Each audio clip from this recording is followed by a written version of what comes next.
Hello, my name's Matt Sergio and I'm the proprietor of the websites Conspiro Media and also the Occult Beatles, and I'm here with you now to share a conversation I had with Andrew Arnett.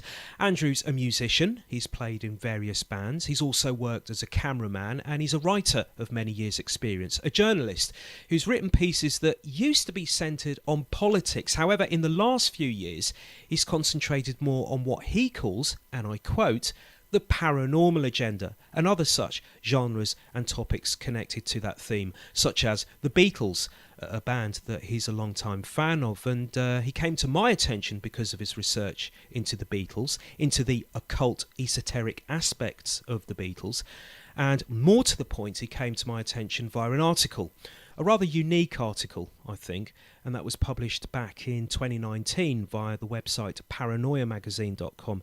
And it's unique, I think, because it ties in PID, otherwise known as Paul is Dead, of course, with the Beatles and Aleister Crowley and also ancient Egypt. And intrigued by this article, which, as I say, came out in 2019, which marked the 50th anniversary of when the Paul is Dead conspiracy theory first came out into the mass consciousness, even though there'd been rumours and rumblings regarding Paul is Dead dating back some years before this. I went on the hunt to find out more about Andrew and his research into this particular subject. This was back in early 2021 or thereabouts when I did this, and I went on the hunt to find out more about Andrew and his Beatles research, and as a result I came across a couple of guest appearances of his with a couple of broadcasters, one of whom was Richard Surrett and the other one radio host Ed Opperman.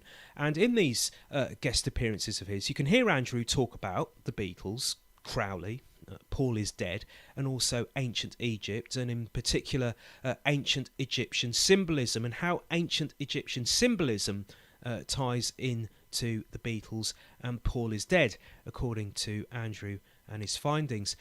And after reading this article of his and listening to these guest appearances, I thought to myself, do you know what?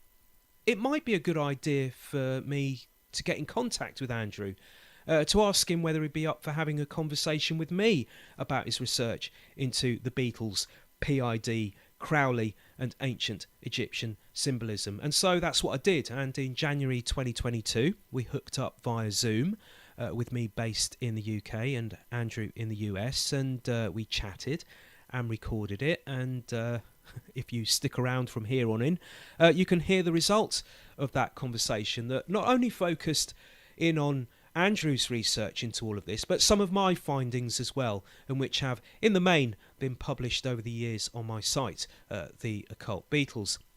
Amongst many, many other things during our conversation, we mention in passing the OTO, otherwise known as Ordo Templi Orientis, the secret order that Aleister Crowley belonged to. And we also talk about Robert Richard Hieronymus, PhD. Robert's an artist, researcher, author, and a veteran expert on occult symbology. For example, in 1969 he founded what's known as AUM, America's first state-approved school of esoteric studies, and in 1981 he received his PhD for his doctoral thesis titled, are you ready for this?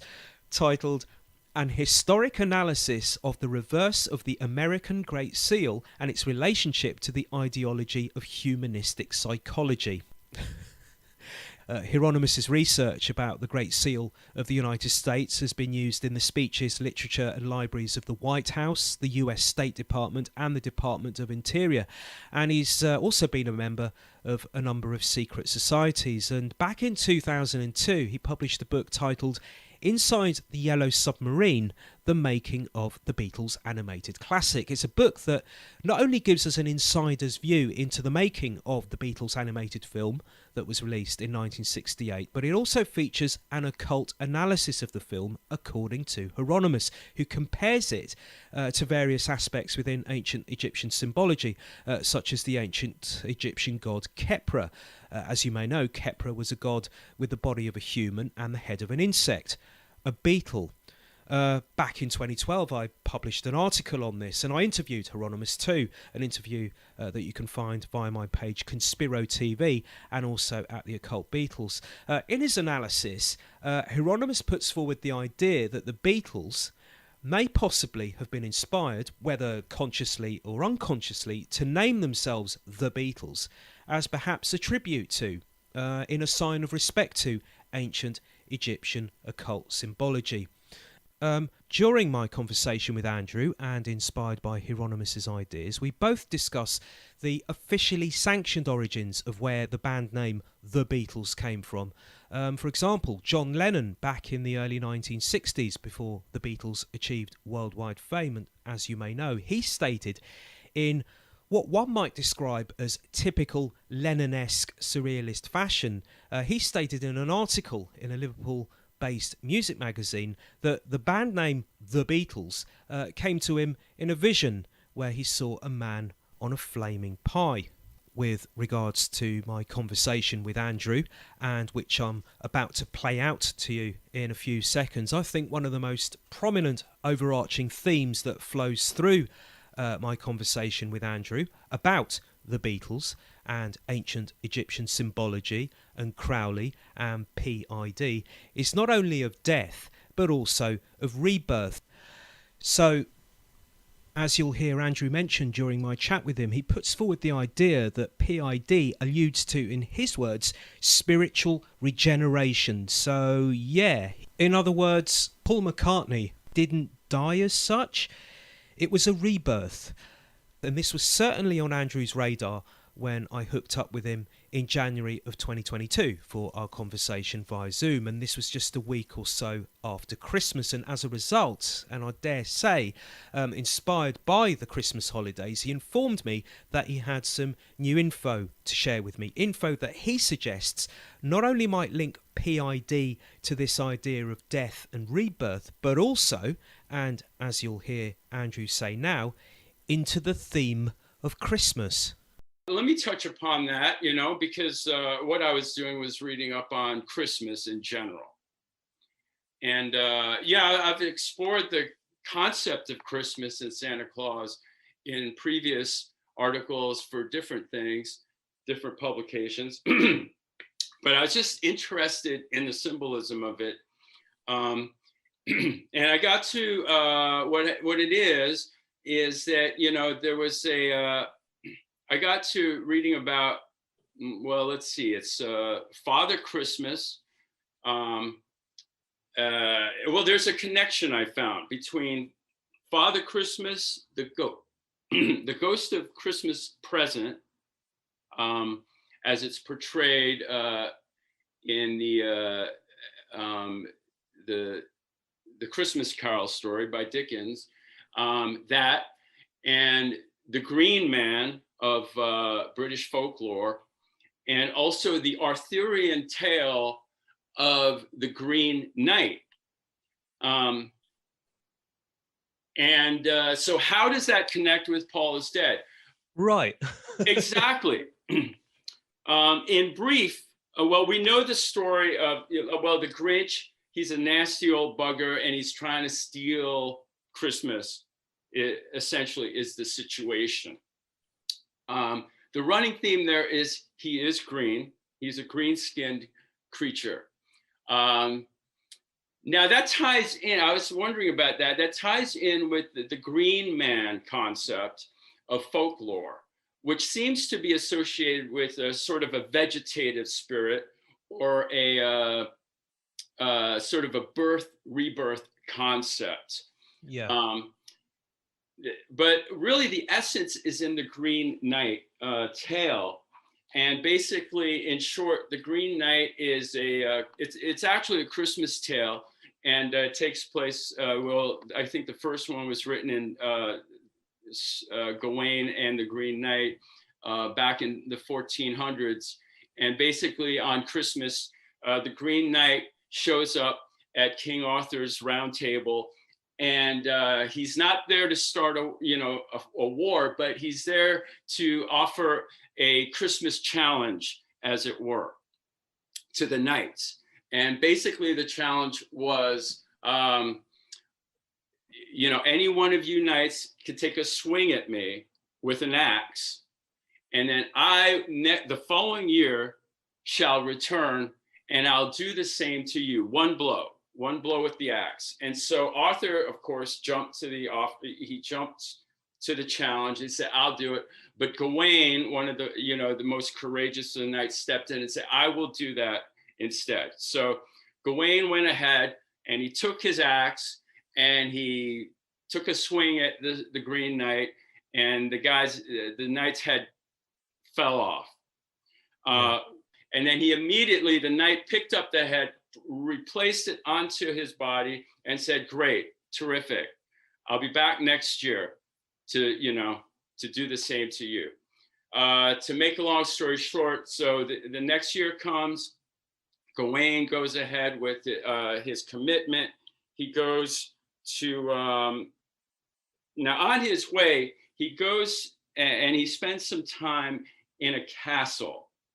And this castle is, I think it's hosted by, I forget the name of the lord there, but while there, he's presented with a certain amount of tests, as it were, like his wife tried to seduce him, different sort of chivalry tests. But anyway, so the New Year's Day comes. Gawain goes to the chapel. It's the Green Chapel, the meeting place for the fateful encounter. He lays his head down on the chop, or he exposes his neck. The Green Knight takes out his axe. He feints 2 blows, and then on the third one, he just kind of nicks him just a bit and said, "That's it. You passed the test," or whatnot. And he also revealed himself to be the lord of the castle in which he just spent some time at.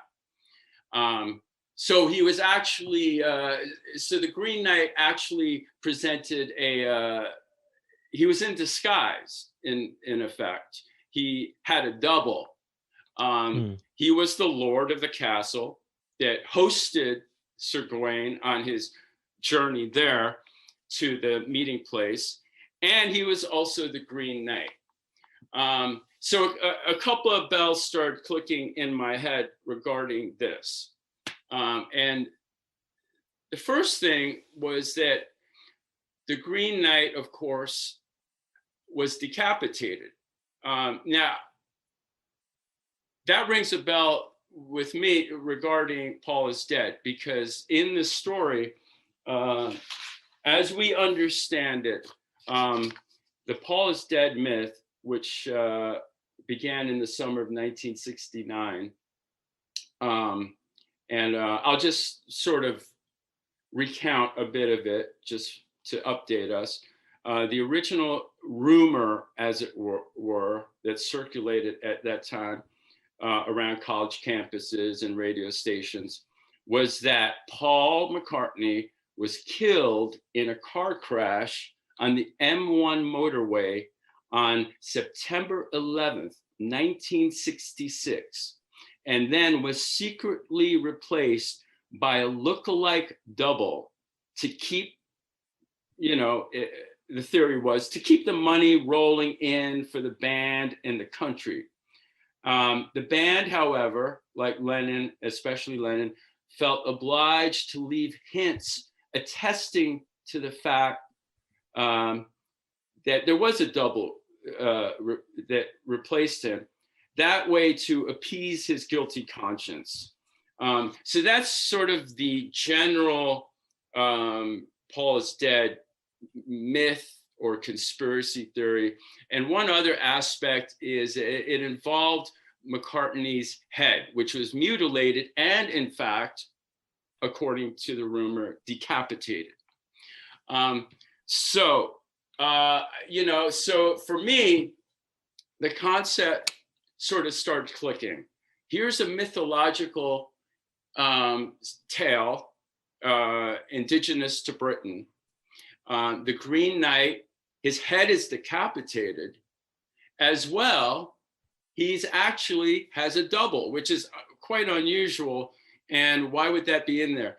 And really, at the end of the day, it gets back to the concept, the overarching theme of why I think the Paul is dead like myth is out there. There is one more thing though, and this is actually really what connects it to the Paul is dead thing. My my contention, just to put it out there, is that Paul McCartney is not in fact dead, and what we're seeing is not in fact a double that replaced him. But what it is, but the conspiracy theory is real, and the myth is real, and it was actively propagated by the Beatles and their people, to put out a message. And there are probably different levels of it, but I believe the meaning has to do with sort of a mythological initiation thing that relates to, probably Masonic aspects, but certainly to Egyptian mythology. And one more thought on the Green Knight and how it connects to the Paul is dead thing regards. Well, I was digging a little deeper on that matter, and it turns out that the Green Knight, some of these, like the Father Christmas. By the way, Father Christmas and the Ghost of Christmas Present is well, specifically the Ghost of Christmas Present, when he encounters Scrooge in that Dickens tale and shows him what's going on and all this business. He's dressed like Santa Claus, or a king, as it were, a real big guy, a giant. And he's dressed, but he's not dressed in a red robe. Rather, he's dressed in a green robe. But at the end of the day, there's a connection between the Green Knight, Father Christmas, that character, and the deity of Nordic lore of Odin, and the god, yes, the god Odin, and the father of Thor. But and if you take that and you go deeper with that, it gets to the heart of what we're talking about, and that it regards the Egyptian initiation ceremonies, and that everything has to do with Osiris, the god of the dead, the god of the underworld, of the Egyptians. And it just turns out that Osiris's skin is depicted as being green. Well, check this out. I don't know if you're aware of this. You talk there about perhaps the Beatles being part of Paul is Dead, as in they orchestrated this quote unquote conspiracy theory. Are you aware of this claim? It was put forward, actually, credit where credit is due, to a writer who goes under the name of Redwell Trabant. And Redwell Trabant runs a site called The Beatles Conspiracy. Redwell Trabant did a little bit of detective work into I Am a Phony and The Winged Beetle, the videos that have been put out there over the last few years, which tap into the Paul is Dead mythos and look at certain aspects of that, and bring in Crowley, of course, into this. Rotten Apple is another name that's used to Rotten Apple, I Am a Phony, and The Winged Beetle are the three names that are used by this video maker to bring out these YouTube films. So yeah, Redwell Trabant did a little bit of detective work into I Am a Phony, Rotten Apple, whatever you want to call them, and apparently it would appear that through a little bit of detective work, he discovered a company which makes films, which makes videos, and it is linked. He found links. I haven't got the information here in front of me to be able to give you the exact details, but Redwell Trabant was able to find through company records in the UK links between I Am a Phony, the company that put together I Am a Phony, Rotten Apple, the Winged Beetle films, to none other than Neil Aspinall, who was a former roadie of the Beatles. Actually, he comes from Liverpool. He came from Liverpool. He was a friend of the Beatles in their pre-fame days. And then in later years, he became their roadie. And then when the Beatles stopped touring, he worked at Apple, their company. And then he, in the 1970s, I think it was from the 1970s onwards, he effectively became the director of Apple. So he was basically the Beatles business manager in a sense. And he was in that position up until the 2000s or 2010s or thereabouts. He passed away a few short years ago. So he was very much in the inner circle. He was one of the trusted few that actually roots back to Liverpool, back to the Beatles' early days. But yeah, Redwell Trabant actually found links linking the Rotten Apple, the Winged Beetle, I Am a Phony, these videos, these PID videos, to none other than Neil Aspinall, which I don't know if you were aware of that, but I don't know what you think about that. But yeah. Well, you know, I've seen those I Am a Phony videos, the Winged Beetle, and the Rotten Apple. Whenever I whenever I come across those videos, I'm pretty much astounded because they're just so mysterious and they're so well put. It seems to me well put together, and it certainly isn't like it doesn't go out of its way. It doesn't make specific claims, but so many suggestions. And it's eerie. I mean, and I have to say, I often wonder who the hell is this? And the source material is amazing, and now you're putting a name to it, and so it wouldn't surprise me because of the info. I mean, I guess I heard it and must have been some kind of insider thing, but that's a big name, Neil Aspinall. I mean, he would, he was in the inner circle. There's no doubt about that. He was one of the trusted few.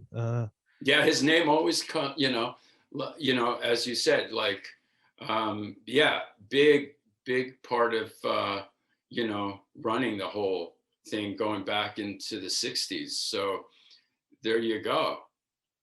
Okay, let's get into the Egyptology side of this regarding the Beatles and Crowley. I'm suspecting has got a lot, features a lot in this with regards to what you've seen in your work and discovered in your work. So yeah, if you want to get into that, would you want to get into that? Tell us a little bit about Egyptology and how that ties into the Beatles and perhaps Crowley.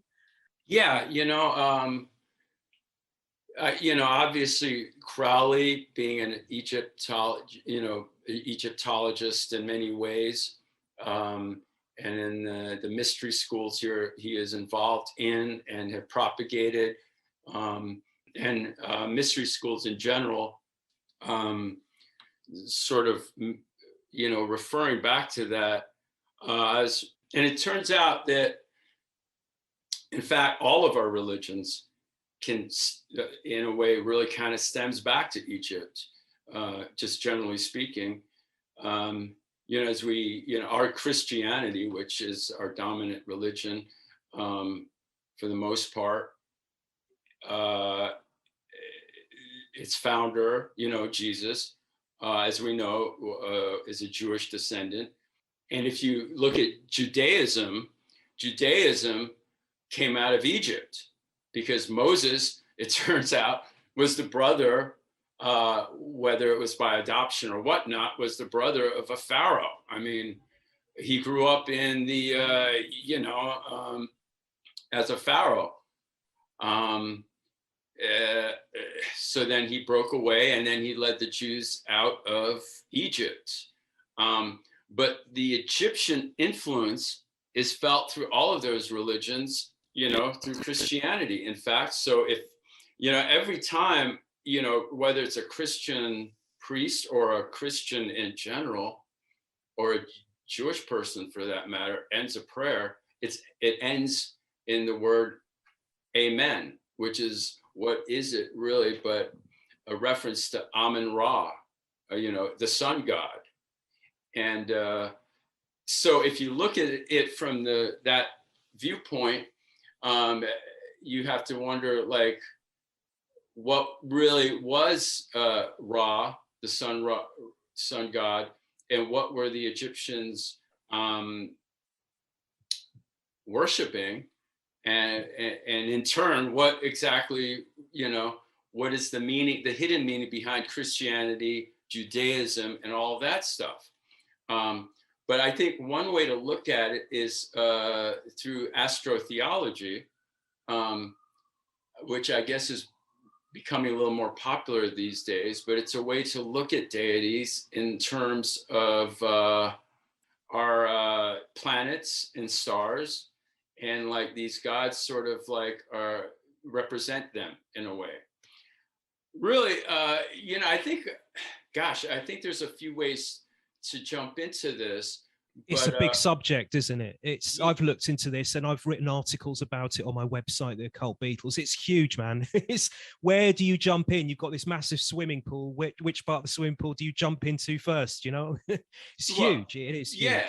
Well, I mean, I think the one person that really, sort of made the direct link, and you have a great article on it on Occult Beatles. And that's the book and the researcher, the writer, Hieronymus, that did that great breakdown of the symbolism of the Yellow Submarine. The film, yeah. The film and the album, and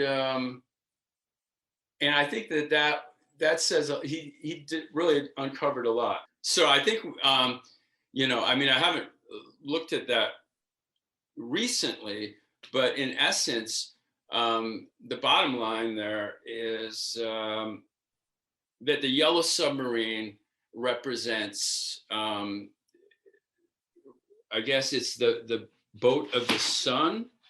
Yeah, I mean it's because it's colored yellow as well, so it has the sun, the color of the sun.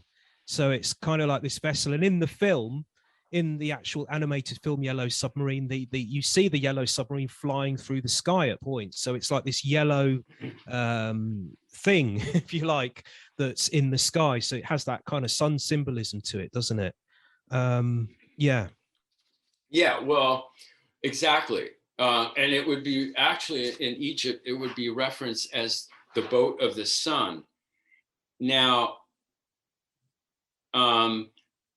this is a vehicle for specifically a deity, a very significant Egyptian deity named Khepra. And it turns out he's the beetle-headed aspect of Ra, okay, the sun god. This guy, he's got a beetle's head. So this is a very intriguing concept. So, obviously the naming of the Beatles, they're named the Beatles. And the naming of the Beatles is another story. It's a little ambiguous because Lennon gives a couple of stories. First, he says that, that he and Stuart Sutcliffe wanted to sort of mimic Buddy Holly and the Crickets. They're insects, and then the beat part is it's kind of like Beatles, but with the A, so it's like a beat, like a rhythm. So that's kind of cool. That's neat. Yeah. And he also said on another occasion, he said, it came to me in a vision, a dream, and a man on a flaming pie came flying out of the sky and said to me, you will be called Beatles with an A. So that, and that's sort of like, hey, that's interesting, because when Crowley was teaching and espousing his occult philosophy, he would say, this is magic with a K, distinguishing it from other forms of magic. So a little bit of a reference there, So John is saying, hey, it's Beatles, but with an A. So it's like magic with a K, Beatles Yeah, with an A. It's that kind of, it's even the way it rhymes, it's got the same kind of flow to it, hasn't it? it's got a poetic, lyrical Yeah, touch to it. But yeah. but the Beatles specifically, it's interesting as if you're looking at it in with Kepra as a beetle-headed god. Um, you know what it is with this guy. Well, this deity, Kepra, is important because he's associated with death, rebirth, and really the Kepra relates to the beetle, a specific kind of beetle, which is the dung beetle, which is known to roll up, like whatever, cattle manure or whatnot, and it rolls it in a ball, surprisingly in a direction, in an east to westward direction.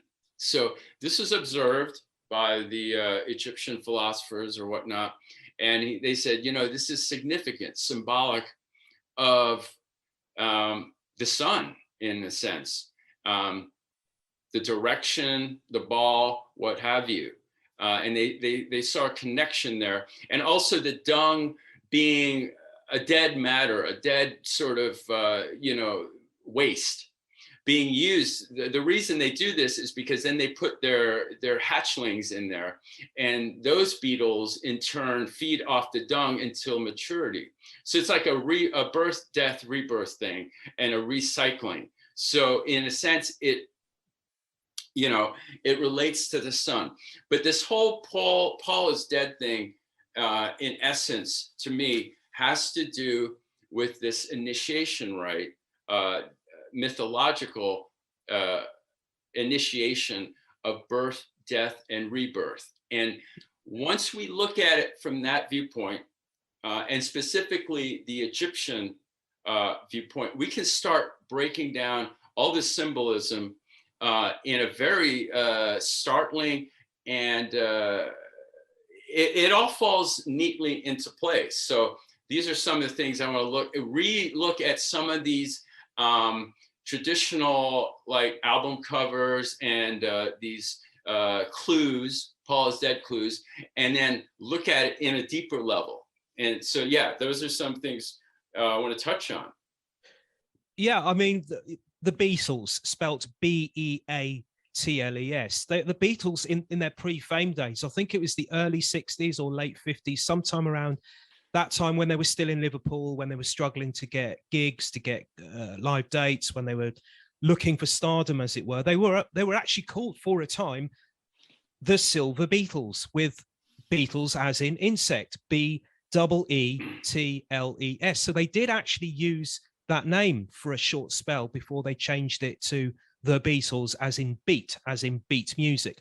Also, Paul has mentioned this. Yes, because it's got a double entendre. It can be seen as Beatles as an insect. John and Paul and George Harrison were huge fans of Buddy Holly when they were younger. But as you say, at the same time, if you put in the spelling beat, B-E-A-T, as in beat music, then it brings in this double meaning. But yeah, it's all a bit airy-fairy, really. It's all a bit hazy, because George Harrison, in the Beatles official documentary, The Anthology, he actually says, his offering towards the origins as to where the name Beatles came from, actually says it's debatable. He doesn't know where this name, the Beatles, came from. Yes, it could have come from John Lennon and his then art student friend in Liverpool, Stuart Sutcliffe, who joined the band, who was one of the earliest members. It could have come from them and this messing around with the word Beatles. But he's also put forward the possibility, although this doesn't look as believable to me as the other possibilities, he's put forward the possibility that it could have come from the movie The Wild One, which starred Marlon Brando. It came out in 1953 in the US, and I've never actually seen the film myself, but apparently it follows the exploits of an American motorcycle gang by the name of the Black Rebel Motorcycle Club, BRMC, and Brando plays Johnny Strabler in it. He's a gang leader, and there's a gang in it that are called the Beatles, spelt in the insect form. And yeah, there's a line in the film where one of the stars of the film, which is who's Lee Marvin, I think he's one of the gang members. He actually says in the film, and I quote, "Johnny, we've been looking for you. The Beatles have missed you. All the Beatles have missed you." So you've got Beatles and Johnny as well. So, but the problem with that idea that George Harrison put forward there, that it possibly came from that, is that the film didn't come out in the UK till 1967. For some reason, I think there was some kind of censorship issues. So it didn't actually come out in the UK till 1967. So there's no way that the Beatles could have seen this, because with the exception of George, who I think had a sister who lived in the US, and I think he came over to the US, George came over and visited the US once prior to the Beatles coming over in 1964, when they did to conduct their first US tour there. I think he visited briefly prior to that. The Beatles never went to the US, so there's no way they could have seen this film prior to that. This is, of course, the days before video, DVD, streaming, and all the rest of it. They would not have been privy. These young lads from Liverpool wouldn't have been privy to be able to see the film, to be able to get that inspiration in order to name it after that film. So I think we can perhaps toss that possibility aside. I just want to add one more little thing here to add credence to this Beatles insect idea, that the Beatles actually perhaps were thinking of the insect more than we're led to believe by official accounts, is that up to about 1963, February, March time 1963, if you look at some of the logos that the Beatles were using on the drum kit, on the front of the drum kit, they had a logo for their band name, The Beatles. One of the earliest logos, which they later ditched, was actually, if you look at the letter B, it's actually formed in the shape of a beetle. So it's actually, even though the name of the band is spelt The Beatles with a Beatles, if you look at the letter B, it's got two little horns on the top to depict Beatles. And there's a book that came out earlier in 2021 called The Lyrics, and it's Paul McCartney's part memoirs, part lyrics, looking at some of his lyrics from past decades. So it's part memoirs and part lyrics book. And in that, he's got scans and photos of remnants from his past, if you like, little bits and pieces. For example, there is a diary entry from 1961, which I'm assuming, seeing as that it's in this book from Paul McCartney, that I'm assuming is from Paul McCartney's diaries from 1961. So this would be pre-fame Beatles.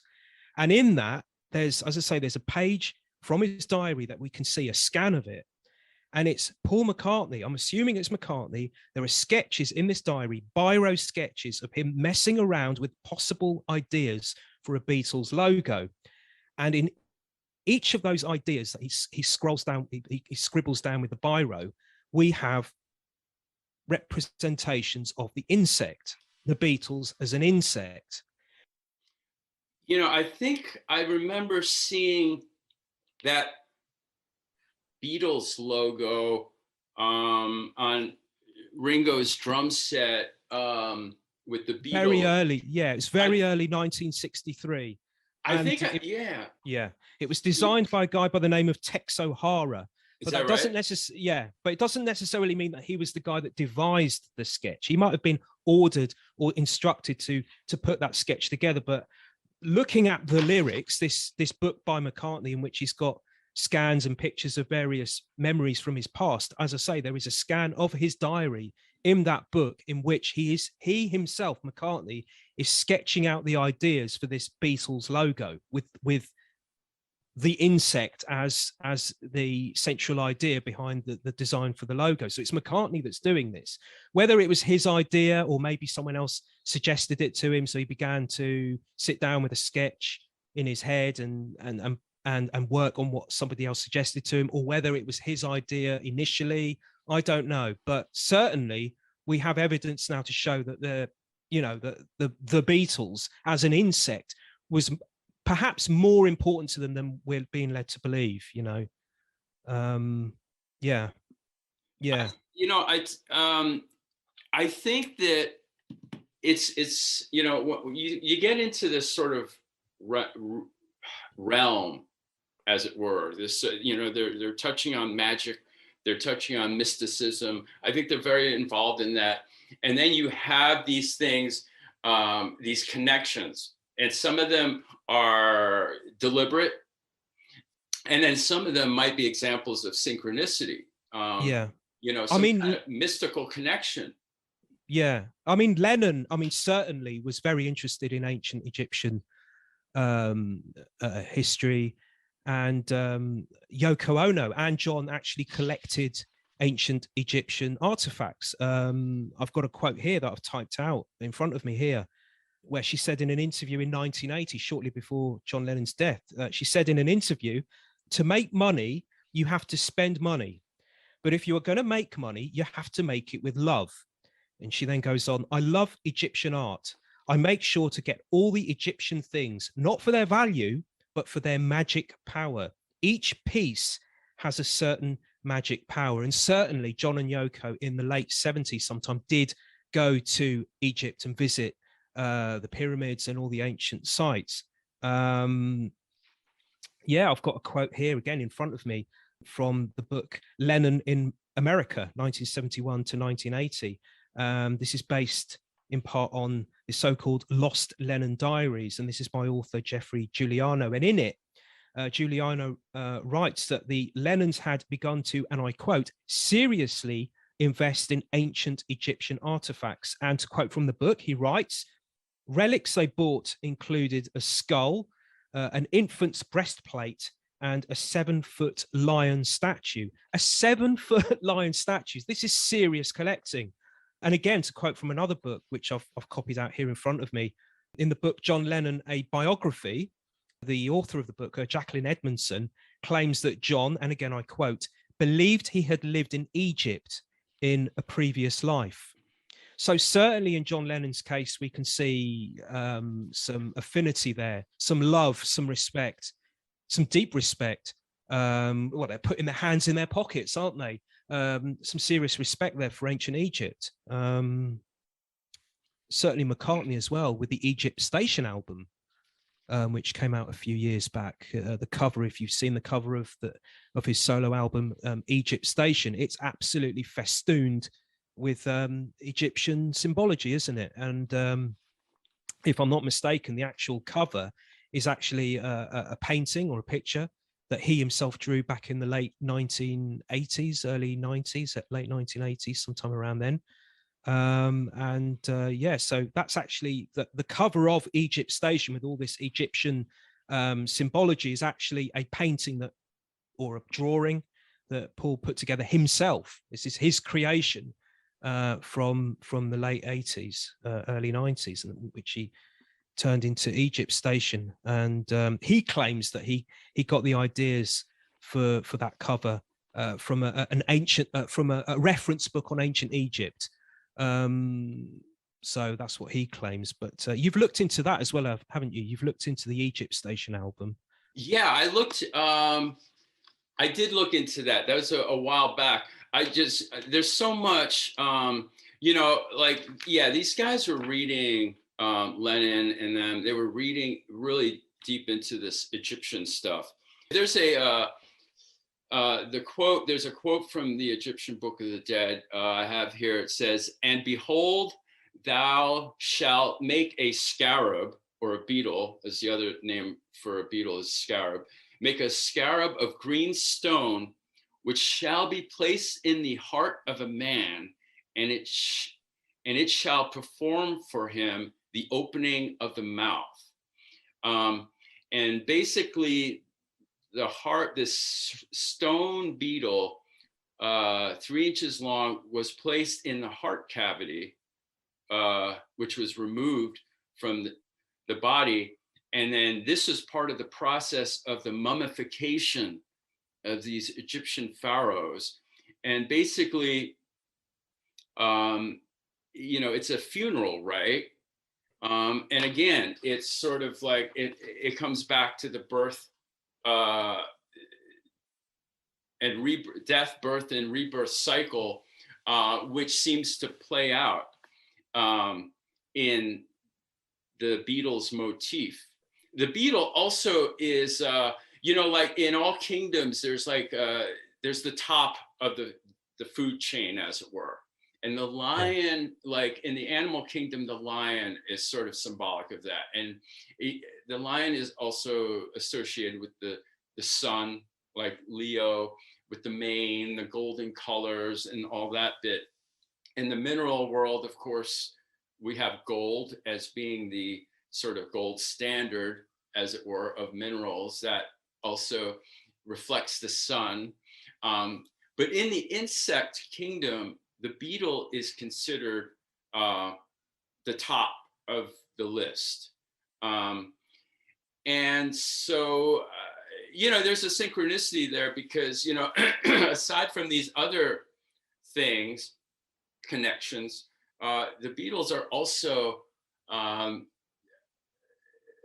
really kind of understood as the biggest band in rock and roll history, in pop culture, and so there's a certain link there that's interesting. Yeah. Again, I mean, looking at this scenario where the Beatles, the members within the Beatles, are perhaps trying to play down.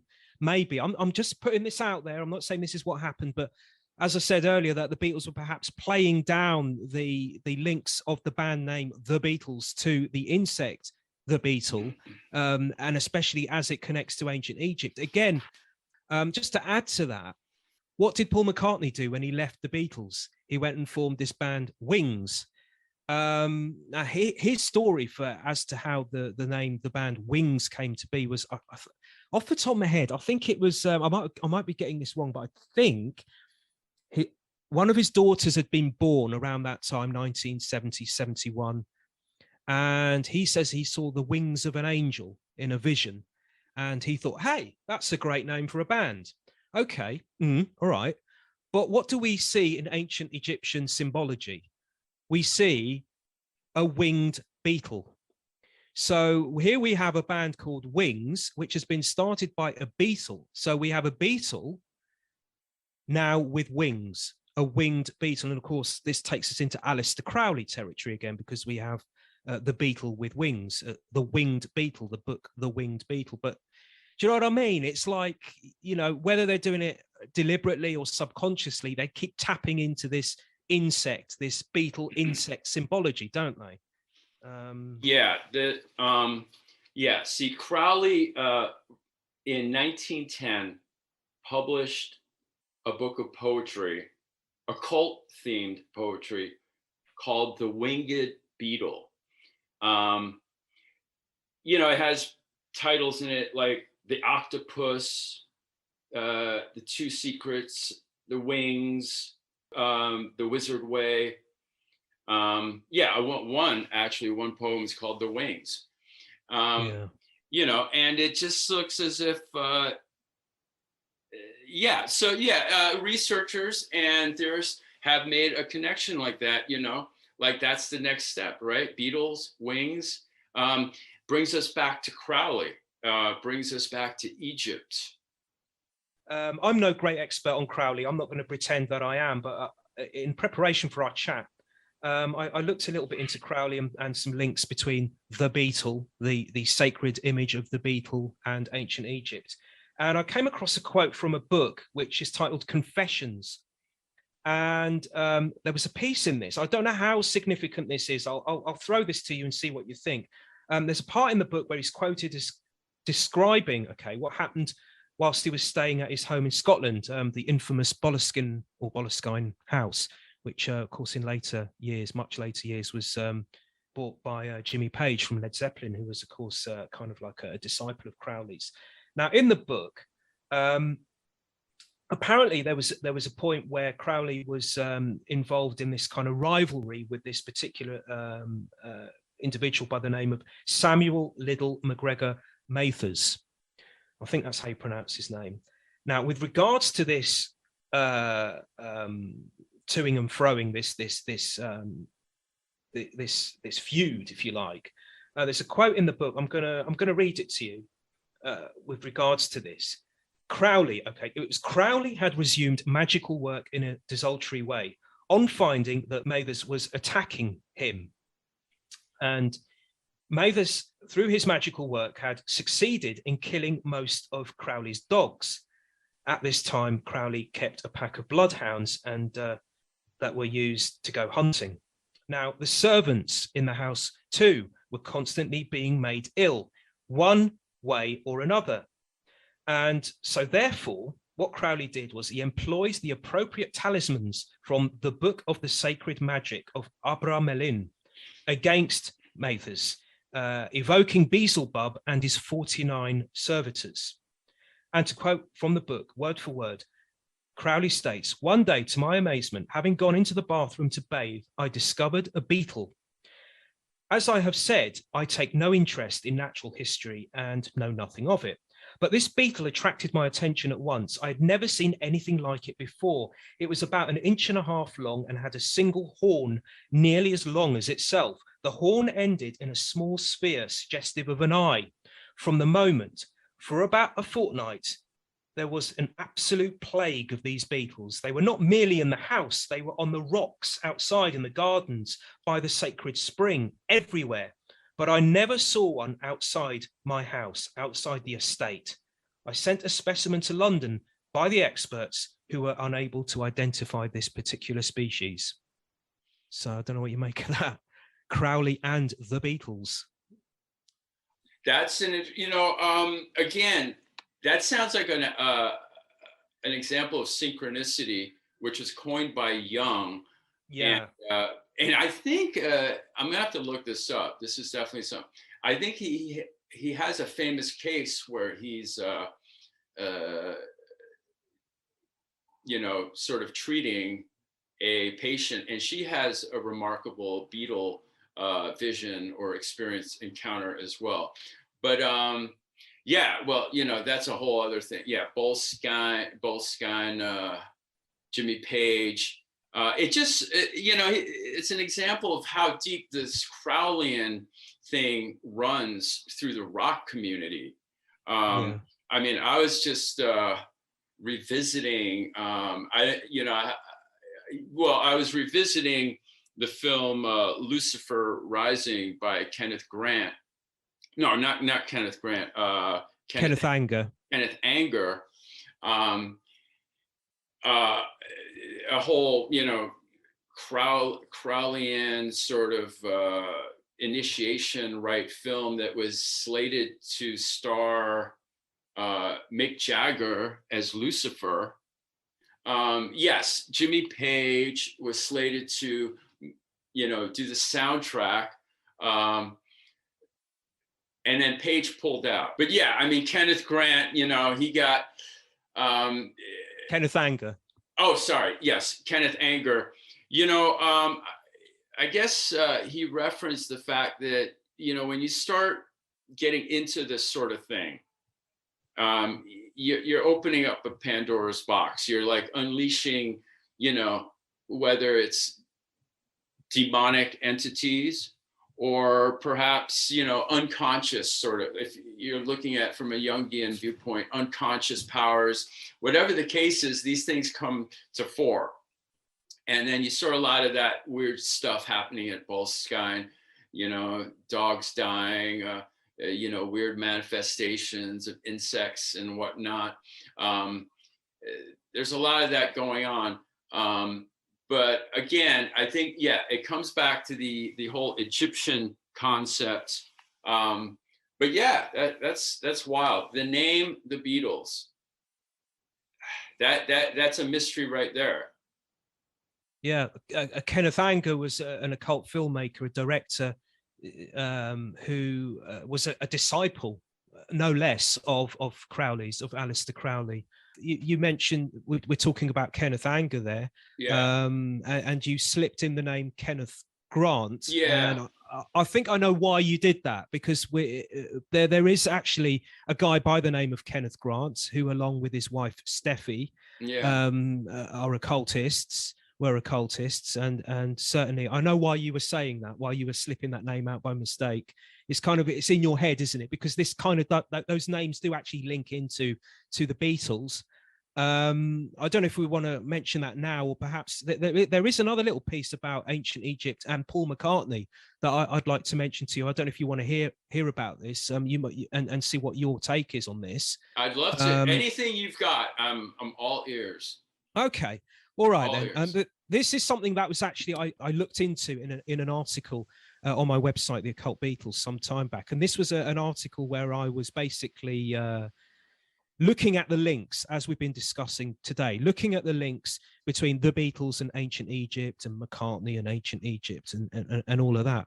Now, when the Beatles broke up, there was the McCartney album was the first post Beatles solo album by McCartney, that came out in 1970, and that was followed in 71 by the album Ram, which was his second post Beatles album, solo album.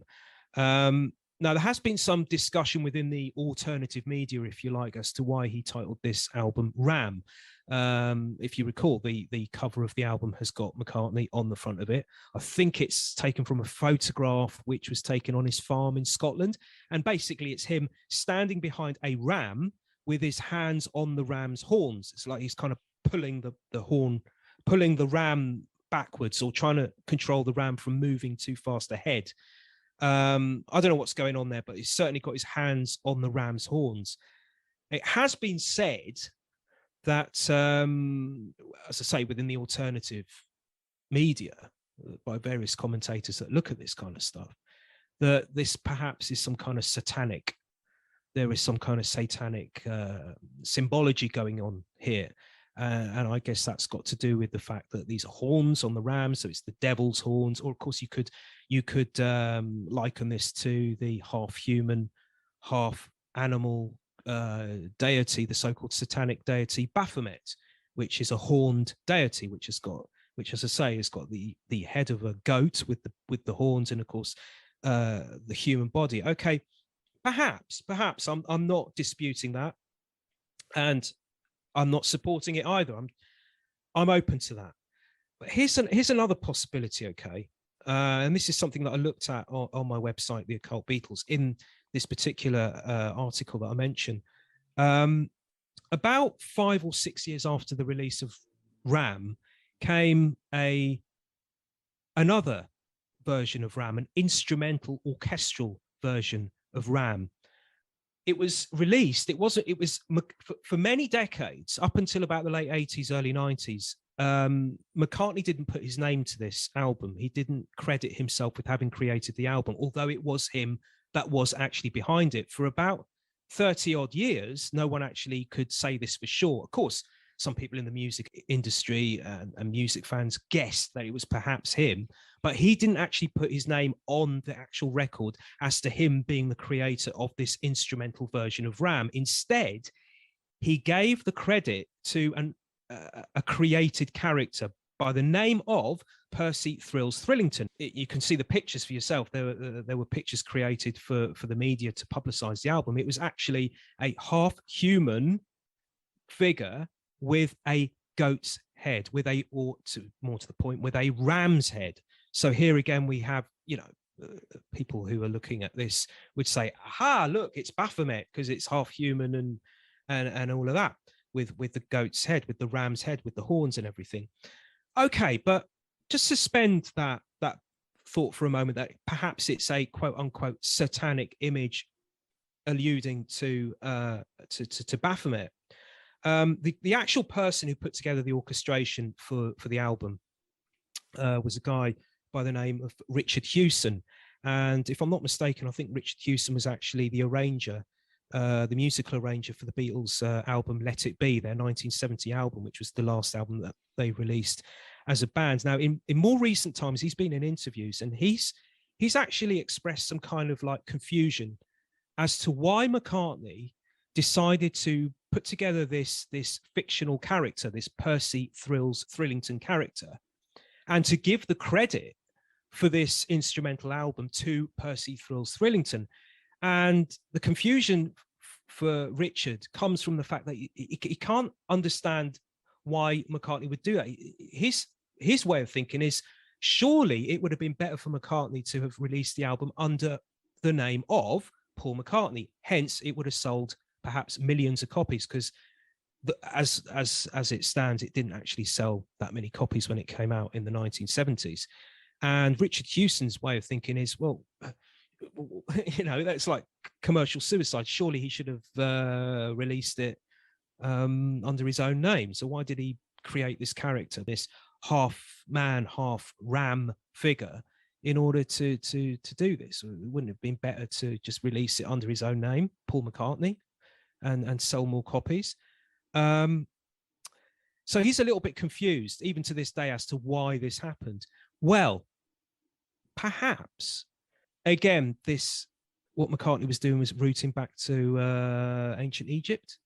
I don't know. I'll throw this to you and see what you think, because apparently, same as Khepra, the beetle-headed god with the human form and the head of a beetle, there was actually a ram-headed ancient Egyptian figure, human body with the head of a ram, by the name of Khnum. And from what I understand, Khnum is the creator of human beings, the bringer of life. And he's also been described as the maker of the cosmic egg, as it's described. Now, when I was putting together this article that I mentioned on my site, The Occult Beatles, looking into all of this, the connections between the Beatles and McCartney and ancient Egypt, there's a book that I quote in my article. It's called The Egyptian Hieroglyph Metaphysical Language, and it's by Egyptologist and author Mustafa Gadala. And in this book, we get a direct connection shared between Khnum, this cosmic egg, as well as the beetle, which was, as we've said already, this very, very sacred symbol in ancient Egypt. And that's because, as you said earlier, because scarab beetles roll large balls of dung to lay their eggs in, and that eventually hatch with their young from there. That's a behavior that ancient Egyptians saw, as we mentioned earlier, that's seen as an act of self-creation, of creation, hence the scarab beetle's association with the life-living sun god Khepra, who was said to be self-created, born of his own substance. Now, in his book, Mustafa Gadala, and I quote, this is what he notes, and I quote, "To signify birth, or the world, or man, they, the Egyptians, draw a scarab. It takes some cow dung and makes a round ball of it, very much in the shape of the world, rolling it with its hind legs from east to west. It faces the east so as to give it the shape of the world, for the world is born from the east to the west. The universal bubble is egg-shaped, and therefore the universal bubble is also called the cosmic egg.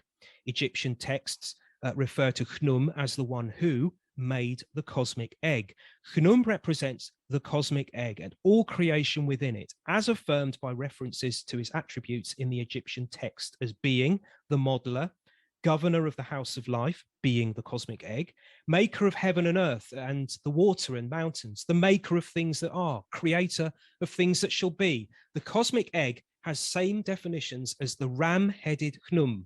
Khnum is therefore almost always depicted next to or within the cosmic egg. Now, Khnum is, from my understanding, strongly associated with ancient Egyptian solar symbolism as well.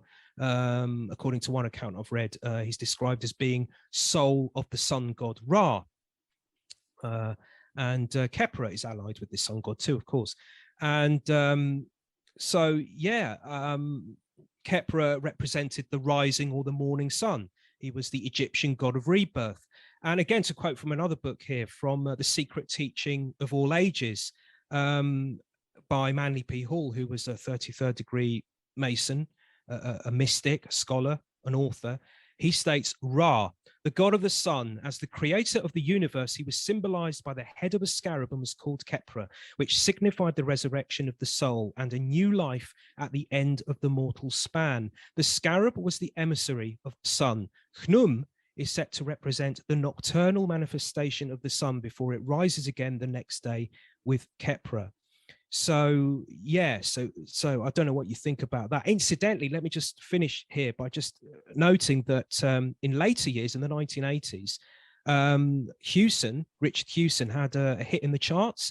I think it was about 1985 with Clouds Across the Moon, I think it was called. I think it came out in 85 or 84, sometime around there. It was a hit in the charts. Certainly in the UK it was. It was top 10. Can you guess what the name of this band was?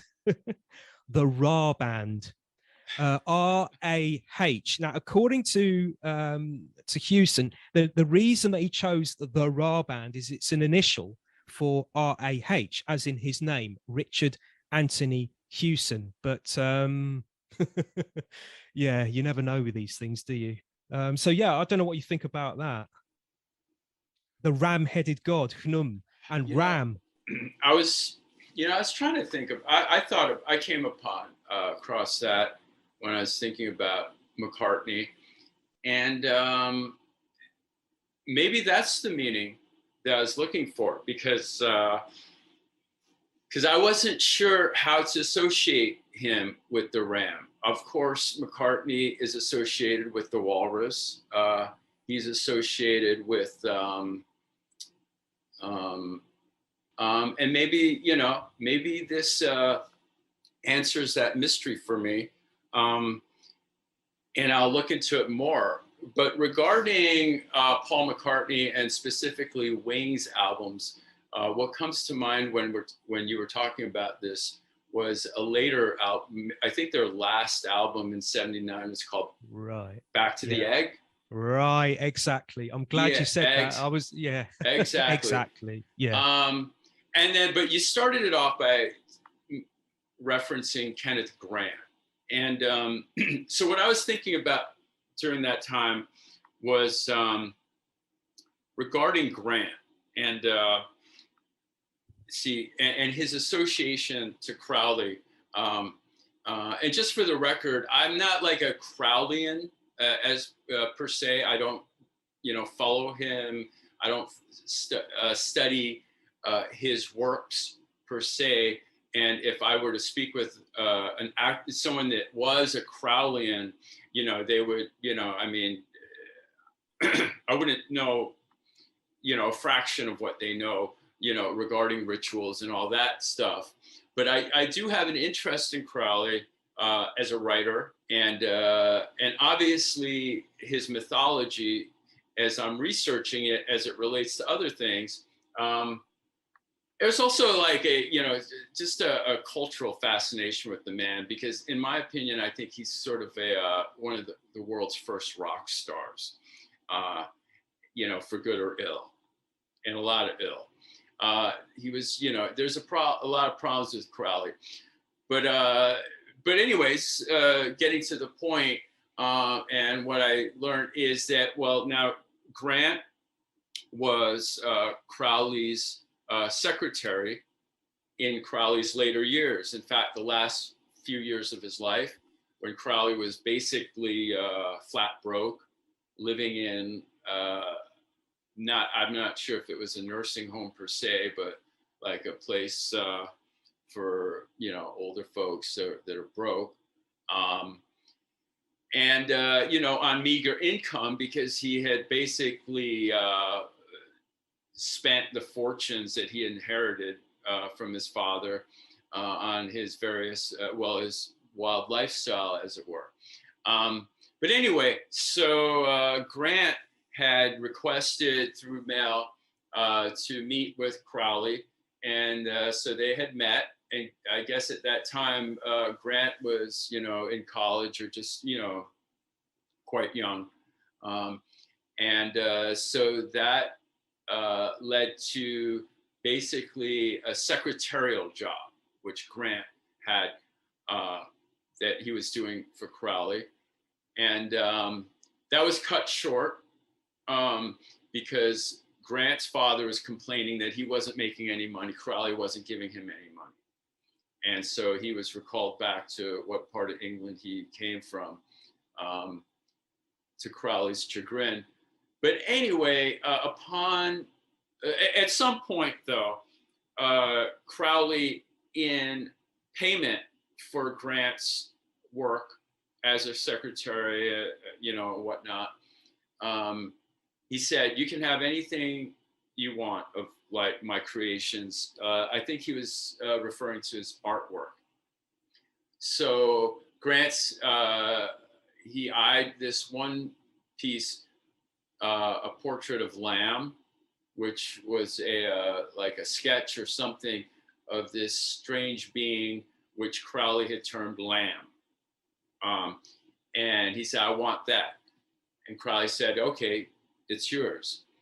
And Grant, in turn, went on with this item, this Crowleyan artwork. He went on and basically created his own system of magic and mythology, sort of like using this as a touchstone. He was Grant. He also became the head of the OTO, which was the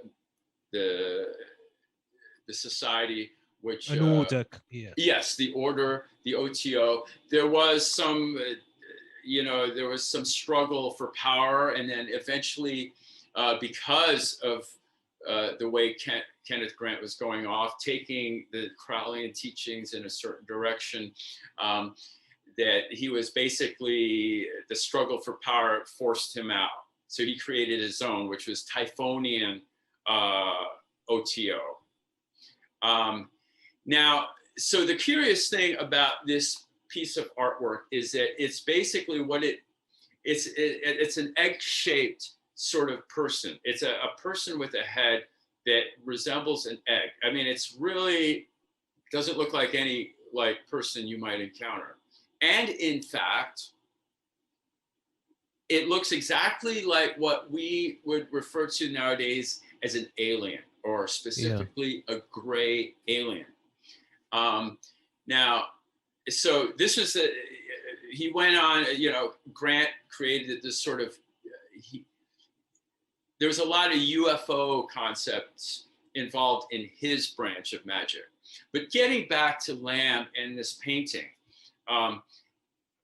it came about for Crowley in 1918 when he was doing a ritual and he was invoking certain beings, and he referred to it as it was the Abramelin work, invocation. And it was during that invocation that his Scarlet Woman had a vision of encountering this creature, which later they would refer to as Lamb. And this Lamb being instructed her to instruct Crowley, go find the egg. And so that's what I was thinking about. Go find the egg. And as well, the painting looks like an egg-shaped person. And so there's a lot of symbolism involved with the egg. And I can't help but thinking in Back to the Egg, the Wings album, that there was some reference to that. Another side note. Actually, can I just say that with regards to Back to the Egg, if you look at the album cover, it is kind of like the cosmic Back to the Egg. Because if you look at the front cover of the album, their last album, as you say, that was Wings' last album, it's got a picture of all the band in a sitting room, in a living room, with your traditional fireplace. The living room looks very, very traditional, even maybe old world, maybe something from the 1930s or 1940s. That's what I mean by when I say old world. And they're looking towards the floor where there's a hatch, and the hatch has been opened, and out of the hatch they can see beneath them outer space. So we have a cosmic image, a cosmic egg. They can see the planet Earth from the hatch in the floor in this living room. That's the cover Back to the Egg, and also with there's a theme of rebirth with Back to the Egg, because they're going back to the egg, they're going back to the beginning, a rebirth, if you like. And I think at the time, McCartney, when he was asked about this album, if you listen to the album, yeah, there's a lot of heavily produced tracks on there, but but there's also a lot of like rock, kind of raw, kind of what you might describe as just drums, guitars kind of sound to it. And apparently, when they were putting the album together, it was meant to be. It never went this way because it got overproduced, or the orchestration, orchestras were used, and lots of other added instrumentation. But from what I understand, if I'm not mistaken, the original aim of this Back to the Egg album was to make it a pure rock album with just guitars and drums and vocals. So, and I remember there's a quote from McCartney at the time it came out, or around that time, I think it was, where he said he called it his Back to Square One album, his Back to Basics album. So back to square one. So this is a rebirth. This is a back to the egg. So again, if I'm not reading this wrong, we have a rebirth theme there as well. So that all kind of ties in. An egghead, I am the Eggman, goo goo gajoob, I am the walrus, you know, the lyrics to I Am the Walrus from the Beatles, of course. But yeah. You know, yeah, that's interesting about the album being Back to the Egg being more raw. And that was in response to the reaction to their previous album, London Town, which was definitely an overproduced, like sort of McCartney Wings extravaganza. And it was very popish. And but personally, I really like some of the hits on that album. And I do too. I kind of you know, when I think about post Beatles McCartney, I think about like London Town and the silly love songs and things like that. And I'm like, well, you know, hey, that's McCartney. That's what I go to when I want that kind of thing. So, but I think he was getting a lot of backlash. And let's not forget that at that time, the punk movement was like in full, like was rearing its head. And all of the establishment rock bands were getting like really hit on the nose, man. Zeppelin got like, you know what I mean? They were called out. The Sex Pistols were, you know, shutting them down. And the Beatles were an example. Johnny Rotten had the T-shirt famously with which had the writing "I hate Pink Floyd" on it. There you go. It was like a backlash against prog rock, wasn't it? The punk thing. Yeah. And indeed, Back to the Egg was produced by the producer of Nevermind the Bollocks. The Sex Pistols album. Yeah, it was produced. Back to the Egg was produced by none other than Chris Thomas. And that's kind of like a Back to the Egg as well, because Chris Thomas was the sound engineer on the White Album in 1968. So almost 11 years earlier. You know, the album, I guess you're right. You know, I haven't looked at it for a while. And I guess it's in a living room, but you know, I just, because of the fact that they're all looking at this, it looks like a portal. And they're looking, what is it, the Earth or something? They're in space. I think it's the Earth, yeah. I just, you know, I forgot over time that it was a living room, and I just equated it with like a spaceship, right? Yeah. And I just figured, you know, maybe it's, you know, the interior design is like comfortable, but I just equated it as a spaceship. And that would, and so when I came across, and so we were talking about Grant and the egg. Yeah. And it did click in my head when I came across that information back then, that there was a reference to Lamb, a Crowley Grant reference, in the fact that Grant's interpretation of the whole Lamb concept is that these are beings, there are beings that are visiting us in an from an interdimensional plane, which is really Crowley's whole modus operandi, which is communicating with beings from another plane. Grant was more specific. And so he was looking at this whole like UFO invasion, which sort of began, let's say, a very popular, let's just say, publicized UFO invasion began in 47 with Kenneth Arnold, and then followed by Roswell and all number of manner of things. And this is what I was talking about when Grant sort of took that lamb egg concept football and ran with it in a different direction, was that he really espoused this whole concept that, you know, these aliens these grays are really interdimensional beings.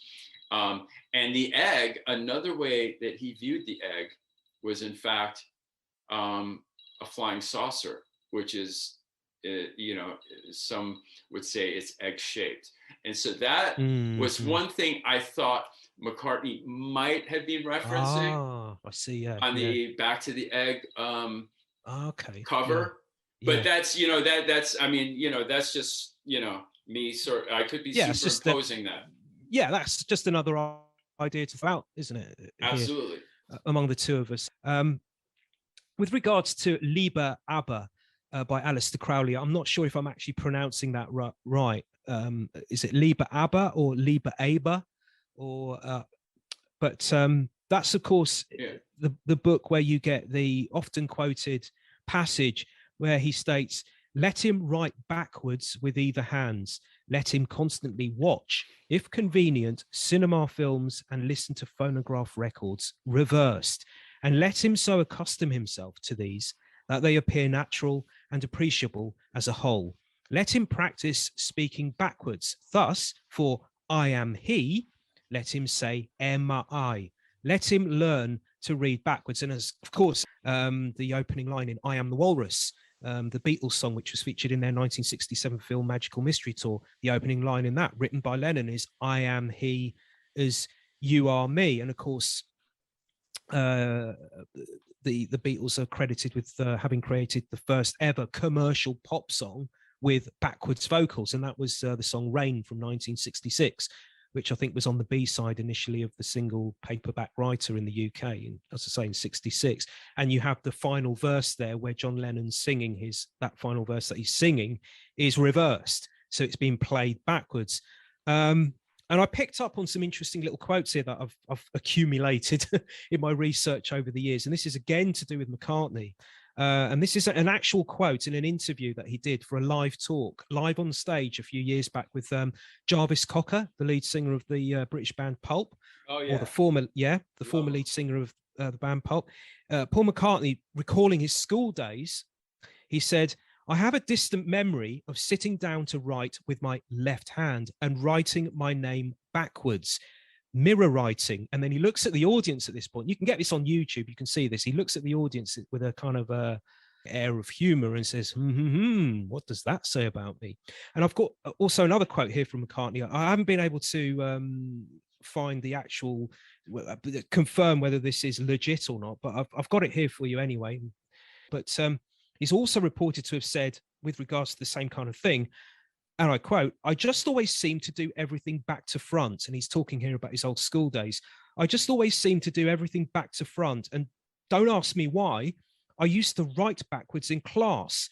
And when the schoolmasters would look at my book, they used to throw little fits at me. I could never learn to ride a bike because I insisted on pedaling backwards. I was quite convinced at the time that mine was the right way. The backwards way was the right way, and that everyone else's way was wrong." So yeah, as I say, make of that what you will. But yeah. Wow. It's yeah, and wasn't it the album Chaos and Creation in the Backyard by McCartney that came out in the 2000s? Um, Again, that title, Chaos and Creation, what a title. That kind of conjures things up, doesn't it? But if you look at the cover of that, it's got his name, Paul McCartney, and you can play around with it. If you flip it upside down, it reads the same as it does the right way up. Regarding, you mentioned that album, the Ram orchestration by, what was it, Percy Thrillington? Yeah, Percy Yeah. Thrills Thrillington. Oh, Yeah. Thrillington. Well, McCartney has an entire genre of albums which he wrote under a different moniker as well. Isn't it called Fireman? The Fireman, yeah, these kind of electronic albums that he did with Youth. Yeah. So yeah, he definitely goes. He has Apollo C Vermouth was another one, which he wrote one of the Bonzo Dog Doodah Band songs under. That's and it's the Bonzo Dog Doodah Band that are in Magical Mystery Tour in the film, where in the scene in the strip club where they're actually singing the song Death Cab for Cutie, which again amongst the PID community has been picked up as another clue, because they're singing about the cute one, the one that was known as the cute one in the Beatles, Paul McCartney. And the song is called Death Cab for Cutie. So of course this kind of relates to car crashes, and the cute one is killed in it. And yeah, so yeah, he used an assumed name for writing one of their songs or producing it. I can't remember, but yeah, Apollo C Vermouth was the name that Ian Icomo is, of course, the other one, which is Paul McCartney backwards. Ian Icomo. And that's what the Winged Beetle and the Rotten Apple videos that we were talking about earlier picked up on and kind of ran with that as well. Yeah, lots of messing around there. Yeah, he's certainly one for doing that kind of thing. Yeah, I think that I think it just shows that that their game for operating on symbolic levels, hidden messages, and all that sort. I mean, their background, their interests, and the way they put out their work indicates that. They're artists, and highly intelligent and well educated, and so it shouldn't be a surprise that they do that sort of thing. I mean, with regards to Kenneth Grant, going back to Kenneth Grant, I think one of the reasons that we're mentioning him is because his wife Steffi, between them, they released a series of essays and pictures of some occult illustrations, along with, as I say, some essays to go along with it, that were published, I think, back in the 1960s. I might be wrong about that, but you find some eagle-eyed viewers have spotted a couple of these illustrations, which are called the Carfax monographs. And they revert to Crowley. They're actually illustrations that are referencing Crowley in many respects. And one of them is actually the rose, the cross. And these can be seen. Eagle-eyed viewers have actually found two illustrations of these in the film Magical Mystery Tour. It's in the scene I think it's nearer the end of the film. There's a scene where you see all the Beatles dressed as wizards or magicians, if you like, with the pointy hats, with the pointy wizards hats. And there's a scene where it's Paul, George, and Ringo are in this room, kind of working out magic potions and doing whatever they're doing. And note also that the floor is checkerboard. I'll just throw that in. And at that point, John Lennon walks through with his magician's outfit, with his wizard's hat and everything. And if you look behind him on the wall, there is a load of pieces of paper taped to the wall. And there are a few eagle-eyed viewers have noted that two of the illustrations that are on the back there are from the Carfax monographs. And one of them is an illustration of Crowley. It's a representation of Crowley, and the other one is the Rosy Cross. So yeah, that's another little thing that's been spotted. Again, attaching all this stuff that we're talking about, as I say today, attaching all this symbology to the Beatles. Yeah, Yeah, that's fascinating. That's a direct link. And if you think about um, them as artists and things, then you think, well, these are their influences. They're kind of hidden. They're not blatant like some of the other bands. Obviously, Ozzy Osbourne, will belch out, Mr. Crowley, yeah. and Jimmy Page's interests in the subject matter are well documented. Um, and the Stones sort of thrive on a sinister image. And regarding actually the Ram cover, an album that came out around that time by the Stones was Goat's Head Soup. So, Oh they yeah, were yeah, putting out that. I mean, but they're sort of like, they're throwing it in your face. yeah, The yeah. Beatles are a little more subtle. Having said that, with their interests, but at the resources at their disposal, they can really do a lot. And I think that, like, um, obviously it's imbued in their music, as you referenced the Rain album as well. Tomorrow Never Knows, a lot of these backmasking, the term, some of the words, the cryptic Crowleyan terms pop up here and there. I am the Eggman, I am he, etc., etc. Naturally, it only goes it only goes to say that they're going to do that with their album covers. So we're all familiar with the more popular interpretations of, like, the Paul is Dead clues on these album covers. But I think now, if you look at it with the understanding of a Crowleyan, or more specifically an Egyptian mythological like view, they all really start like coming into full focus.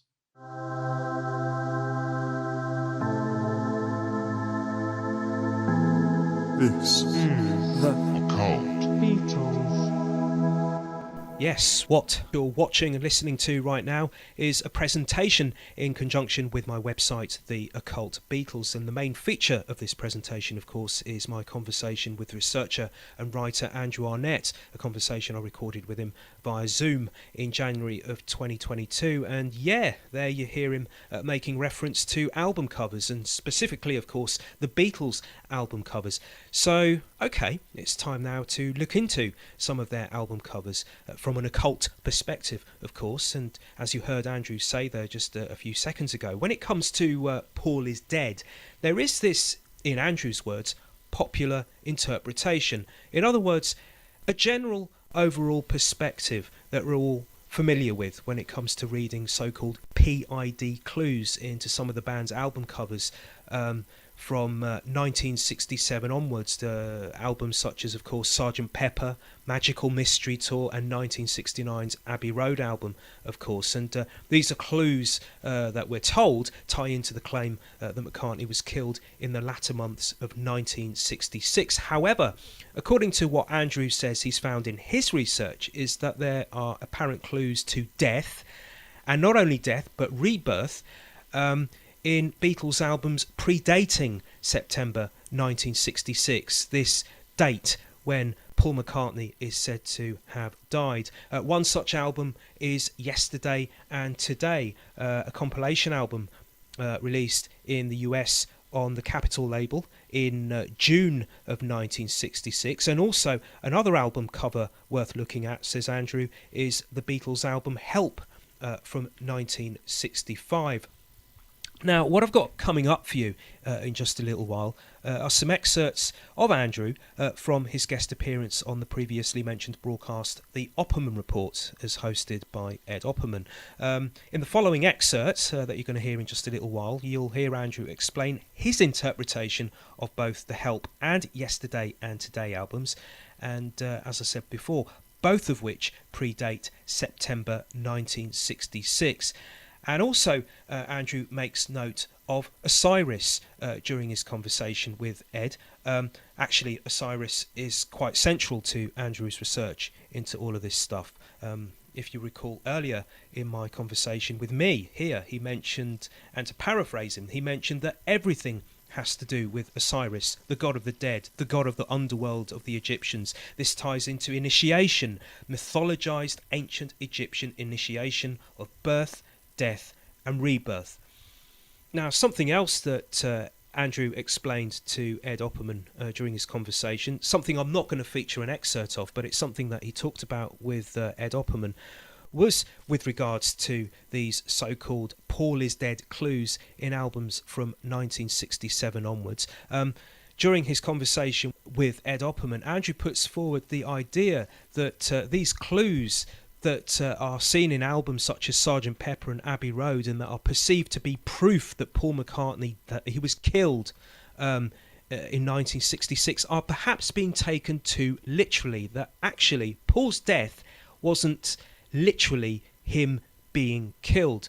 And to offer up an example of what he means, he talks about the scarab beetle, which is something, of course, that Andrew and I have talked about.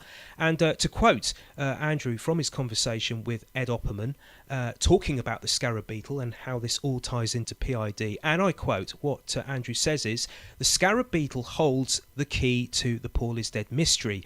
This small insect is associated with the Egyptian gods by its habit of rolling dung into which it then lays its eggs. The dung provides the young with food. This process of transforming the dead matter of dung into renewed life represents initiation in the ancient Egyptian mysteries." So Paul's death, rather than being a literal thing, can be interpreted as symbolic of this initiation. And the candidate for initiation represents Osiris, who was murdered by his brother Set. So again, this brings us back to Osiris, and Osiris features heavily in Andrew's interpretations of the Yesterday and Today album cover and the Help album cover. Now, the Help album cover, as I said before, the Help album was released in 1965. It's the soundtrack to the Beatles' second feature film.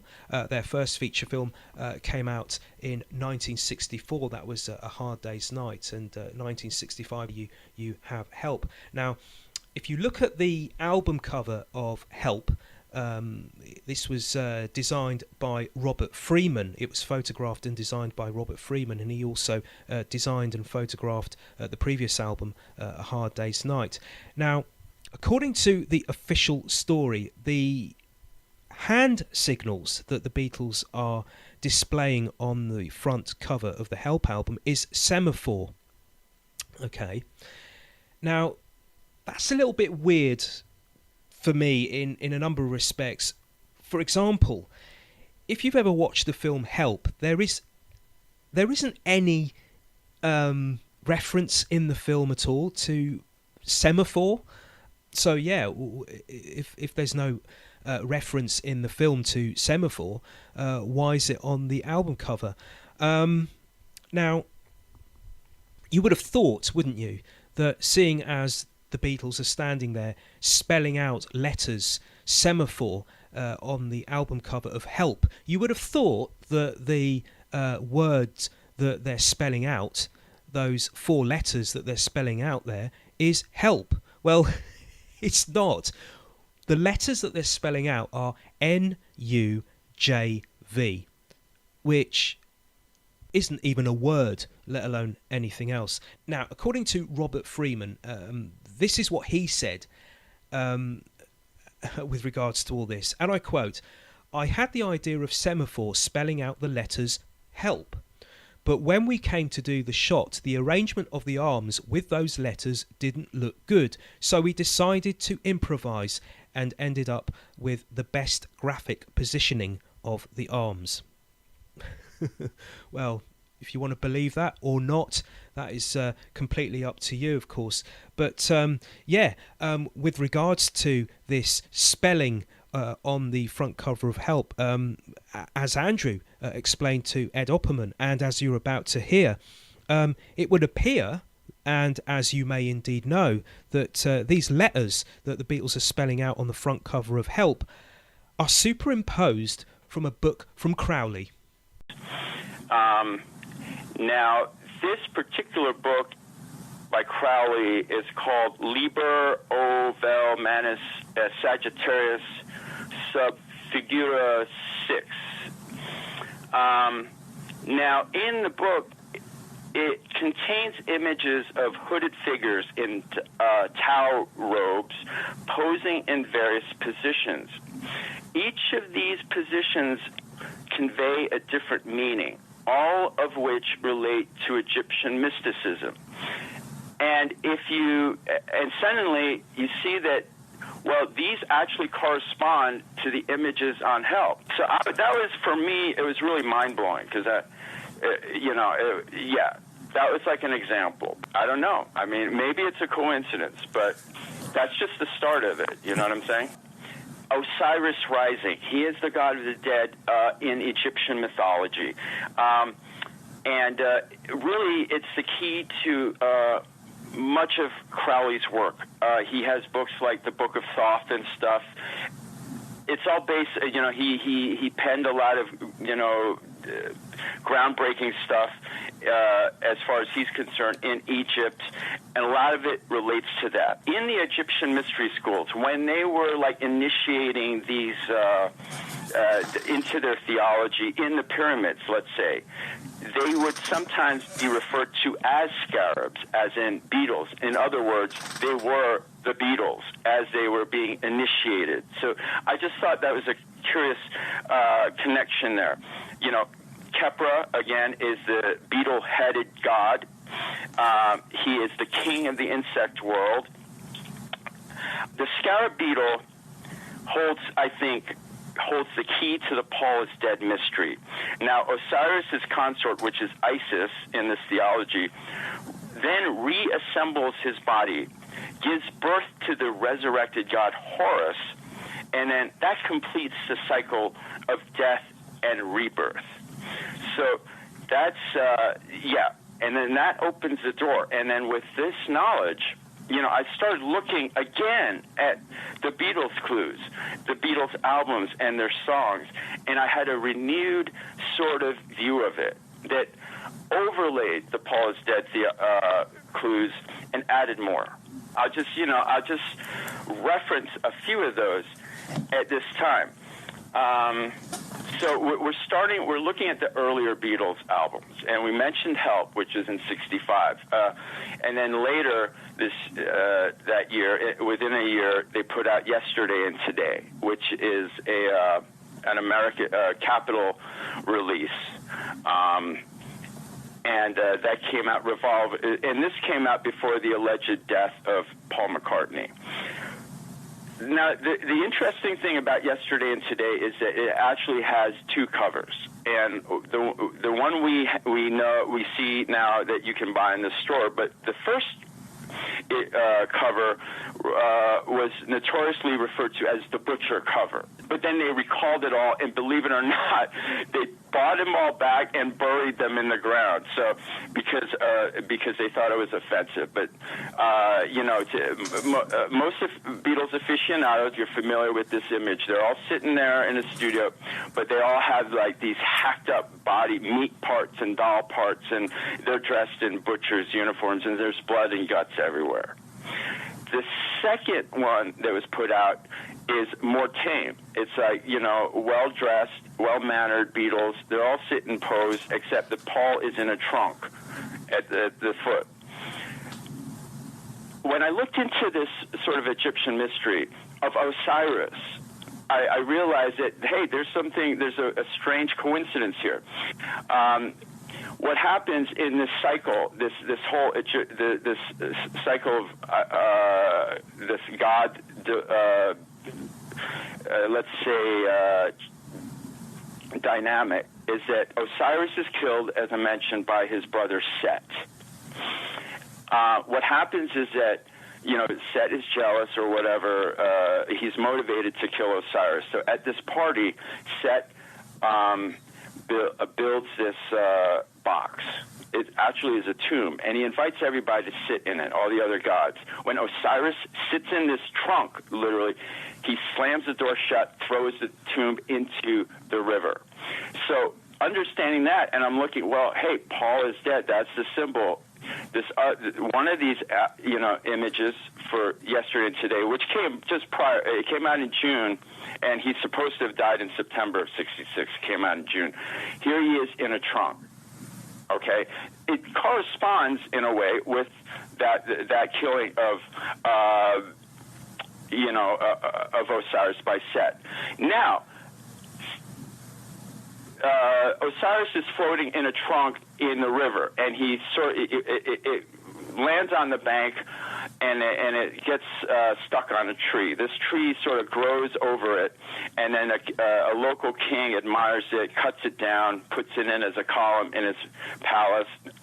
Isis, which is the Osiris's wife, is mourning. She's looking for it. She realizes that Osiris is in there. She takes him out and hides him. But Set discovers this, and then so he takes him. He finds Osiris a second time, and this time he hacks him up into a million pieces. And Isis is sort of looking for his body parts everywhere until they finally put him together, and then they create. They merge once again and create Horus, which is the new god. But anyway, two death images portrayed in one album. So, I thought, hey, this is interesting. Yeah, so there you go. Andrew in conversation with Ed Opperman on the Opperman Report. And coming up now, Andrew in conversation with me again. And we're talking about album covers, moving on to 1967 and the Sgt. Pepper cover. We're all familiar with, a lot of the Paul is Dead clues on that, which have been written about, many times. Obviously it's a funeral ceremony. There's a flower bed in the shape of a left-handed bass guitar, designating Paul. There's 3 strings, so that means one string is gone. They're mourning. There's the old Beatles, the new Beatles. Beatles are sort of mournful, looking over. There's, there are other items like it looks like a car crash, or some people describe. Oh yeah, the doll with "Welcome yes. the Rolling Stones." I think it's written. Yeah, there's the doll, and there's a toy car on her lap, I think it is, and it's said to be and there's a glove. There's a driving glove next to her, which is a bloody glove. A bloody glove, yeah. And Paul is holding a black woodwind instrument, where the others are carrying brass instruments. So, another indicator of death. My favorite in that group of clues being the mirror held up to the bass drum. This is very popular stuff, and it's a lot of fun. But the proof of the pudding, a lot of stuff has come out since then. Now, have you seen the image of the album folded over in half, diagonally and folded over? Yes, I have. Yeah. Yes. Yeah. And if you do that, suddenly, because Crowley, of course, is on the cover of Sgt. Pepper's. But he's one of many people, and he's just kind of like randomly in the back row somewhere. Yeah. If you do this fold, suddenly a remarkable thing pops out. If you mirror it diagonally, you see at the very top of this diamond shape, Crowley's head. He's the top head. At the very bottom, the flowers form an insignia. It looks just like the A, of which is Crowley's signature for Aleister Crowley, which he famously sort of portrayed like a penis. That's how he shaped the A. And the A is right there at the bottom. There are some more symbols in the middle, which designate a sort of an emblem, OTO, or I forget the term for it, but a Crowleyan symbol.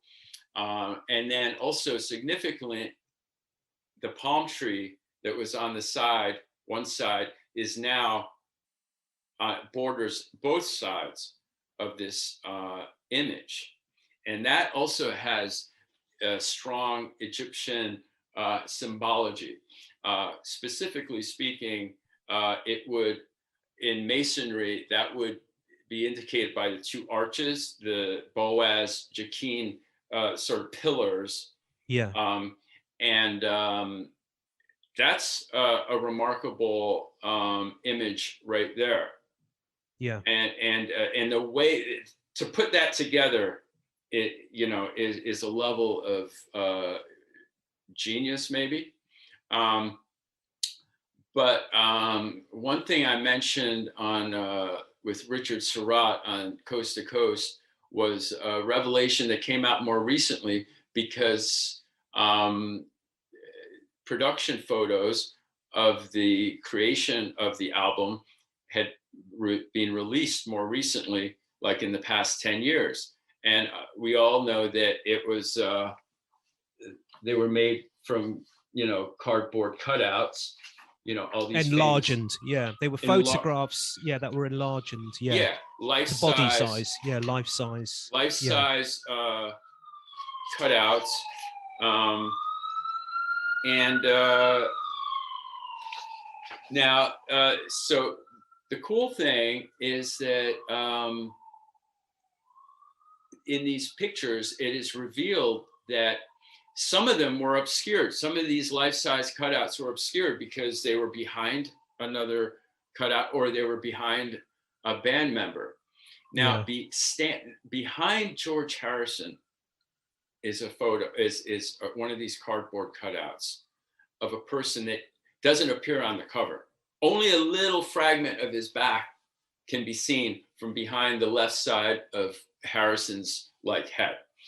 And it turns out these production photos reveal that that is a photo cutout of an actor named Timothy Carey, who is specifically from a scene in a Stanley Kubrick film called The Killer, which was made in '56. And in this particular cutout, in this scene, it's taken from this scene where Carey is holding a gun, a rifle, and he's about to shoot this rifle.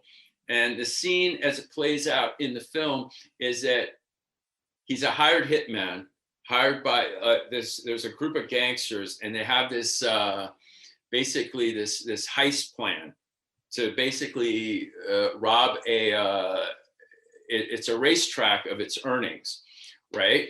And so what it is that to create a distraction, Carey is he goes to, his assignment is to go to the racetrack and shoot the lead horse, the horse that is one of the horses that's in, and that's going to cause a distraction. And so he actually does that. In the on Sgt. Pepper's, it's his image is obscured by George Harrison.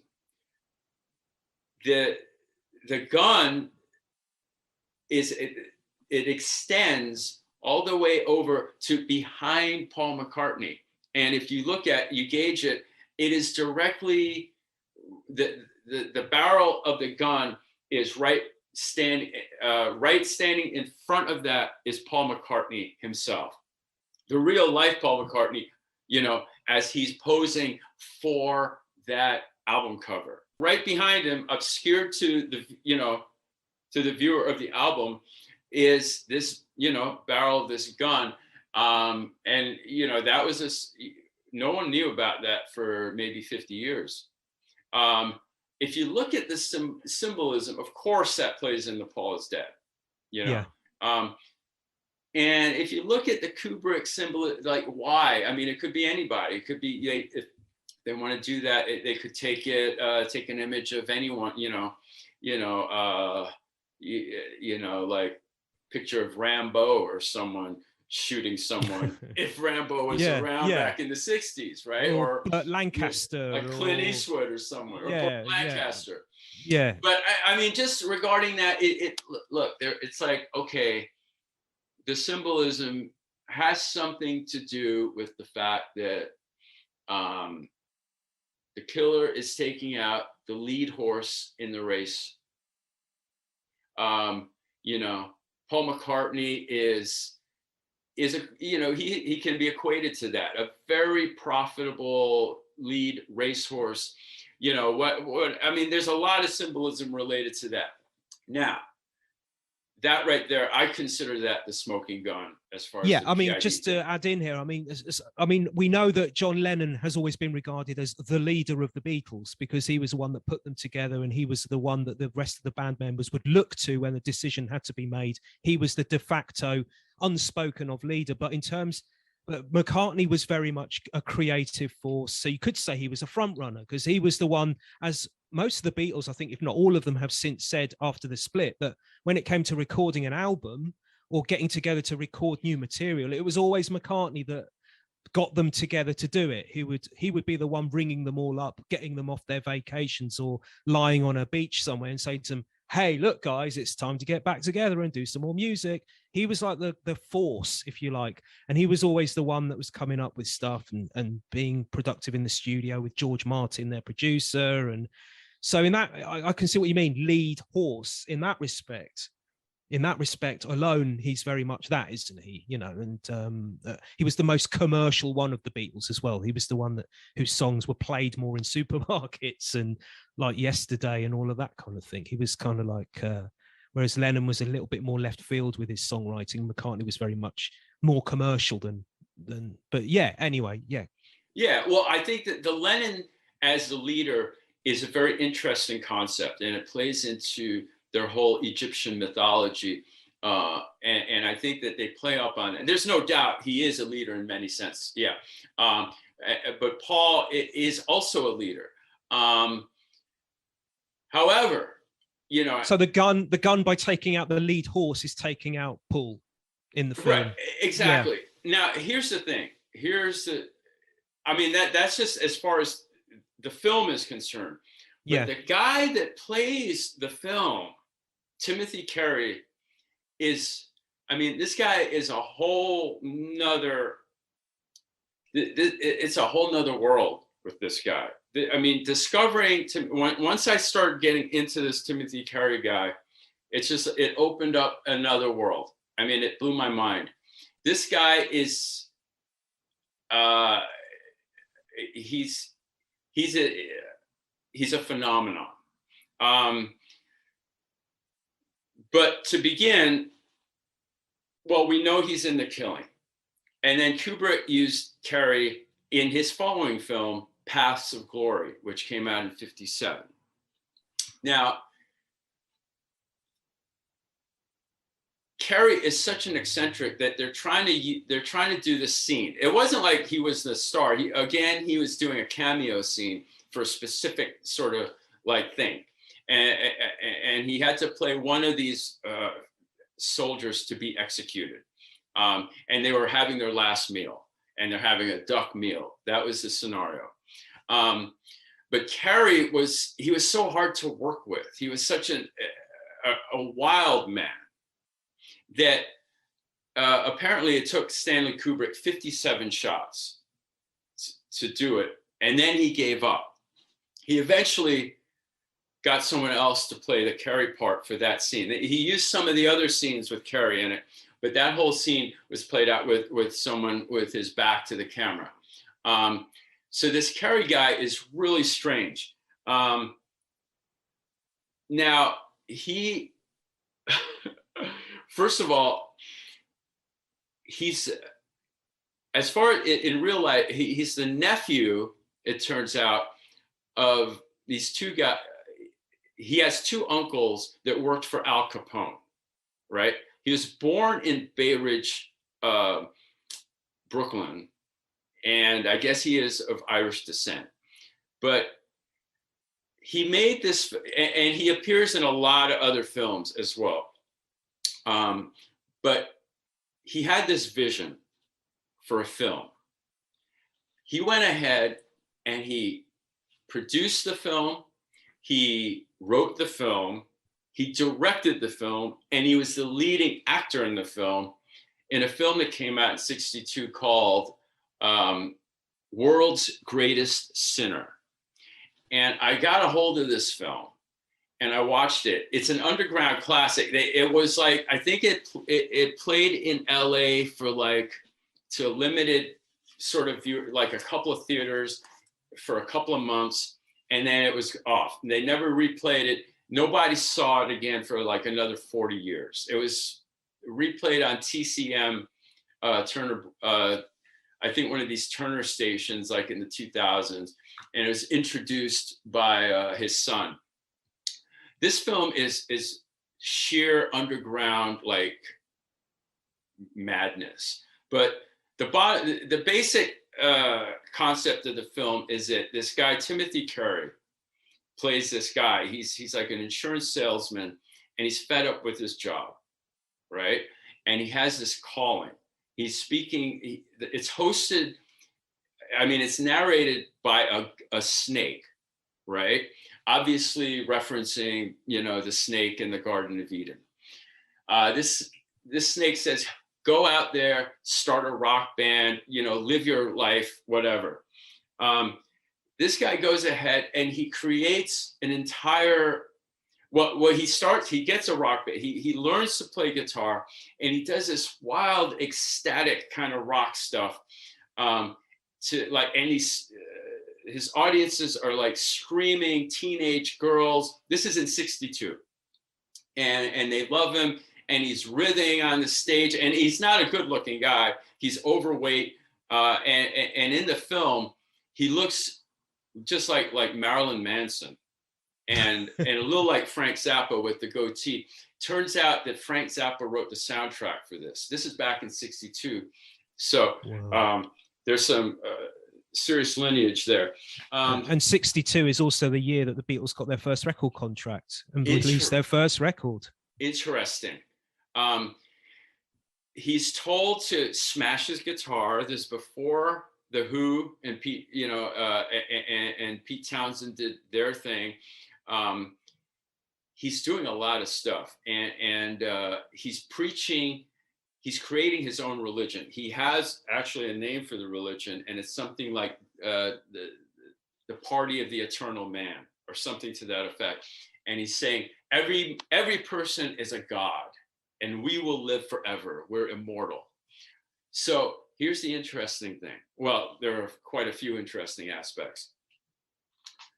The part of the public are starting to rebel again. Like, they don't like him. They're saying he is like anti-God. He's like the Antichrist. They're saying he's bigger.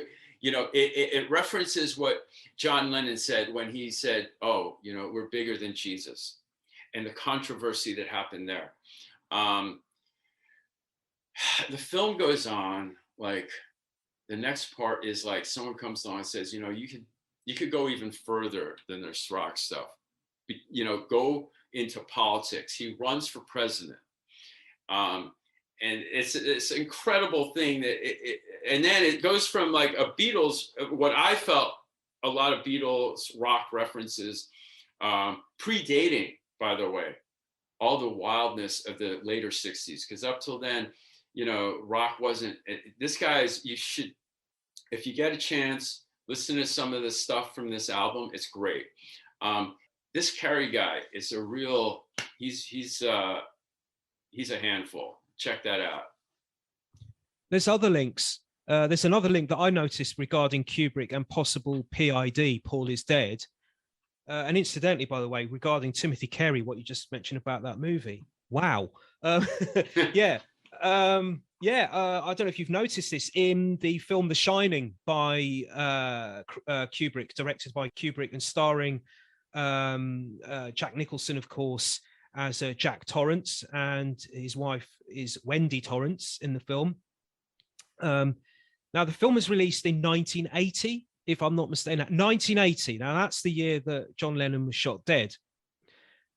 In the opening scenes of, I'll get to the PID reference in just a moment, that I perceived could perhaps be a PID reference. But before I do, there's this other thing we have in the opening scenes, nearer the opening scenes of the film. We see a scene with Wendy Torrance, as she's sitting at a table and she's reading a book, and the book she just happens to be reading is Catcher in the Rye, which is the J.D. Salinger novel, which was later found to be in the possession of Mark Chapman, who was arrested at the scene of John Lennon's shooting, found at the scene reading the book. And of course, we've since come to learn that this was his trigger book.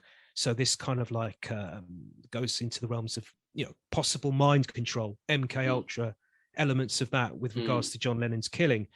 With regards to PID, possible elements of PID, I don't know if you've watched the movie. At the beginning, in the opening credits, we see the character that's played by Jack Nicholson. We see Jack Torrance on his way. He's driving along the mountains and he's on his way to a job interview.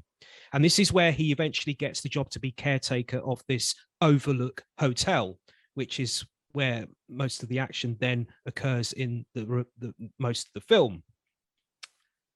If you notice, the car that he's driving on the way to this interview in the mountains is a yellow Volkswagen Beetle.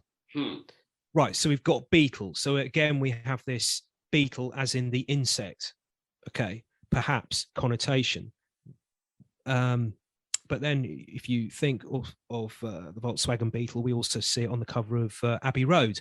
And again, this ties into PID because, of course, as the PID theory tells us, informs us, if you look at the cover of the Abbey Road album cover, you've got the Beatles walking across the crossing there, and behind them, parked up, is a white Volkswagen Beetle, and on the registration number reads 28IF. It reads 28 if Paul McCartney was still alive, and so on, which he wouldn't have been, actually. He would have been 27 had he been alive in 1969 when the album was released. But anyway, the point is we get this Volkswagen Beetle symbology in the Abbey Road album, and we see it here in the opening scenes of The Shining.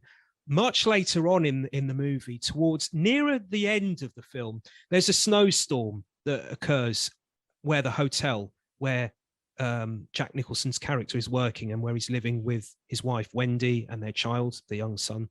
There's a snowstorm, and we see the remains of a car crash. It looks as though a truck has collapsed on top of a car. The car that it's collapsed on top of, the car underneath, is a Volkswagen Beetle, a red Volkswagen Beetle. So if you're looking at it from a PID perspective, perhaps that red would signify blood. And of course, this takes us back to the car crash scenario. Paul McCartney, 1966, killed in a car crash. I don't know if you've seen that yourself in The Shining. It's something I've noticed myself. I don't know if it has any relevance to PID, but it's Kubrick certainly. Kubrick was one of these people who was very, very, very conscientious, famously conscientious about his movies, about how they were made. This is well documented. Anything that you see in a Kubrick movie has been put there by Kubrick for a reason. So, well, The Shining. I didn't, I didn't recognize. I didn't see the Beetle driving car. I mean, that didn't click with me in my memory. But that hotel and that film is filled with amazing symbology. And I actually know it quite well. Where was that filmed? Where is that hotel? Well, it's north of Denver. Right. Oh yeah, that's right. Yeah, they mentioned that in the film. In a hotel called the Stanley Hotel. Stanley.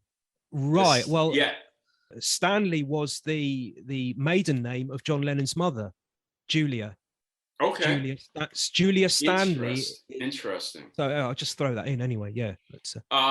There's a lot of of course, the famous twins are in there, and in fact, the film is based on two hotels. The Overlook. There's another hotel in Oregon, and then there's a lot of weird references to that. But and that's a whole nother story of which I need to bone up on before I get into that. But yeah. But you mentioned Abbey Road and you mentioned the Beetle on the cover, 28F, and also, what was it? LMW. LMW, yeah, Yeah, yeah. which some, have interpreted as either Linda McCartney Wheats or Linda McCartney Widow, what have you. And then all the other famous symbols of that. Now, if you plug in the Egyptian understanding, the Crowleyan understanding, and you look at the album cover of Abbey Road, it's a whole new level of meaning comes out. Now, we understand that traditionally, that the PID clues are interpreted as this is they're going to a funeral or some, it's a funeral procession. Well, in the front is Lenin, and he represents kind of like the preacher, because he is dressed in white. He's the leader. He's got like a mane of hair. Behind him is Ringo, dressed in all black, very well dressed in all black. He represents the Undertaker.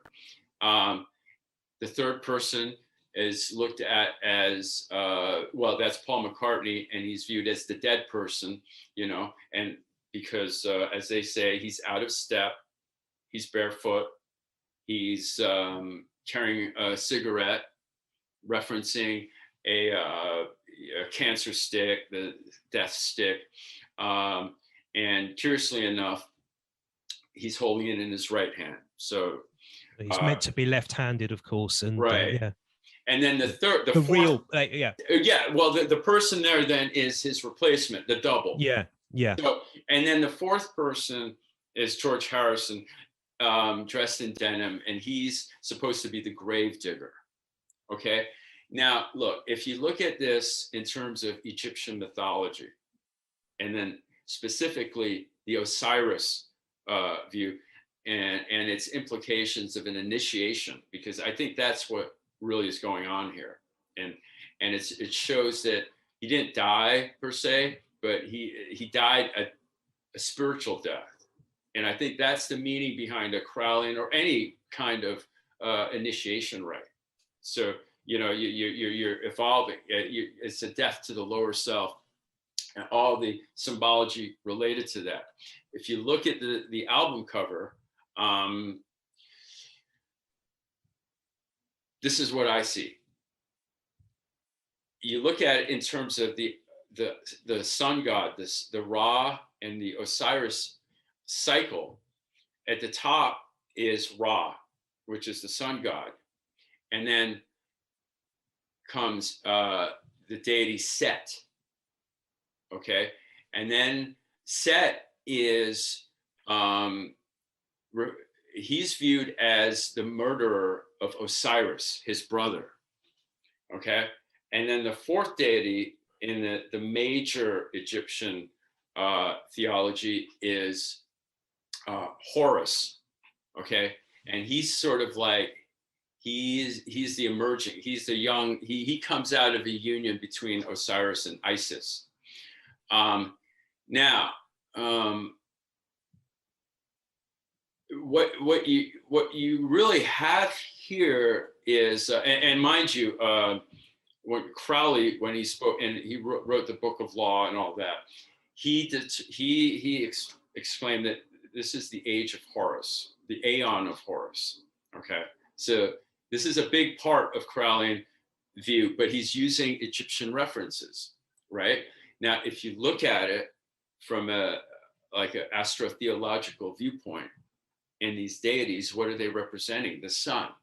So you have the sun in the 4 stages of the day or the season. So you have, so Ra is associated with the noonday sun or summer. Set is associated with the fall equinox and the evening sun. Now, okay, and then Osiris, of course, as the midnight sun, the sun at night, and you can't even see it because it's dead. Horus, of course, and that would be the winter solstice. And then Horus would indicate the spring equinox or the rising sun. Now, what if these four Beatles are playing out these four parts? And it seems to make sense because in the front, right, you have John Lennon. He's dressed all in white and he has a mane and a beard, just like a lion, which, as we mentioned earlier, the lion is the king of the animal kingdom. And so it represents the sun, as in Leo represents the sun. Yeah. Also, right? on the album, on Abbey Road, the album, you have the song Here Comes the Sun. And you also have Sun King, the song Sun King, which is another song from Abbey Road. Okay, let's look at this. Let's plug this in. Who sings Here Comes the Sun? Okay. George. It's George Harrison. George Harrison is the fourth person. If you look at the line, walking in line, you have Ra in the front, as in John Lennon. The second person is Ringo, as in he's playing the part of Set. And indeed, he's dressed all in black. Black. And he is the Undertaker. The third person in line is Osiris. So he's the winter solstice. He's the dead man. He's the dead god. And he's being murdered by Set. Set, by the way, is another term for the setting sun. Yeah. Okay. Yeah. Sunset. Exactly. Yeah. But Osiris gives birth, with his wife, Isis, gives birth to Horus. And then that's played by George Harrison. George, of course, he sings Here Comes the Sun. So that's the coming sun. Lennon sings Sun King because he's the established sun. And again, Harrison dressed all in blue denim. Yes, he's the gravedigger, but he's also he's dressed like a farmer. And that's sort of associated with Horus as well. Agriculture and the time for planting the seeds and whatnot. And George Harrison was an avid gardener. Absolutely fanatical on gardening. Is that right? That was his number one thing, above music, perhaps even. That was especially when the Beatles broke up and he bought this great big mansion in Henley-on-Thames in the UK with this palatial home with all these massive grounds of garden and that was his pastime, was to reinvigorate this garden which had been left in some disrepair as far as I'm aware. But yeah, he was an absolute fanatic on gardening. That was his number one thing. Yeah. Till the end of his life. There you go. I mean, I haven't looked. I haven't seen it looked at in that way, and so that's what I see with my understanding. It's kind of funny that Lennon, but anyway, yeah. So that's one way of looking at it. You tapped into something else that I've discovered. I don't know if you know about this. This is again taken from an article I mentioned earlier. And again, this is, if you recall, I mentioned the ram-headed Khnum, the creator. There's an ancient Egyptian creation deity, a fellow ancient creation deity, who's as far as I'm aware, is closely associated with Khnum, the creator. It's a female deity who's, depending on where you look, has either been described as Khnum's consort and or his counterpart. And her name was Heket or Hekat, a goddess, it said, of life-giving and rebirth. Okay, so here we go again with the rebirth theme. But just stick with me here. I'll get to my point. Now she like Khnum, as we explained earlier, is half human with the head of an animal, so the head of a ram. Hekat or Heket is the same, has the body of a human with the head of a frog. Now, do you remember We All Stand Together, the Paul McCartney song that came out in '84? It was a massive hit in the UK. It got to top 10 twice, actually. Got to number 2 in 1984, and then it went back to number 2 the following year in '85. Do you remember that song? We All Stand Together. I mean, Yeah, I'm sure I know it. Yeah. Yes, I by know that Paul song. McCartney and the Frog Chorus. Now, Oh, yeah. right? Okay. Okay, I so know about that project. It's like an animal. It's like a children's book or something as well, or yeah, an it's animation.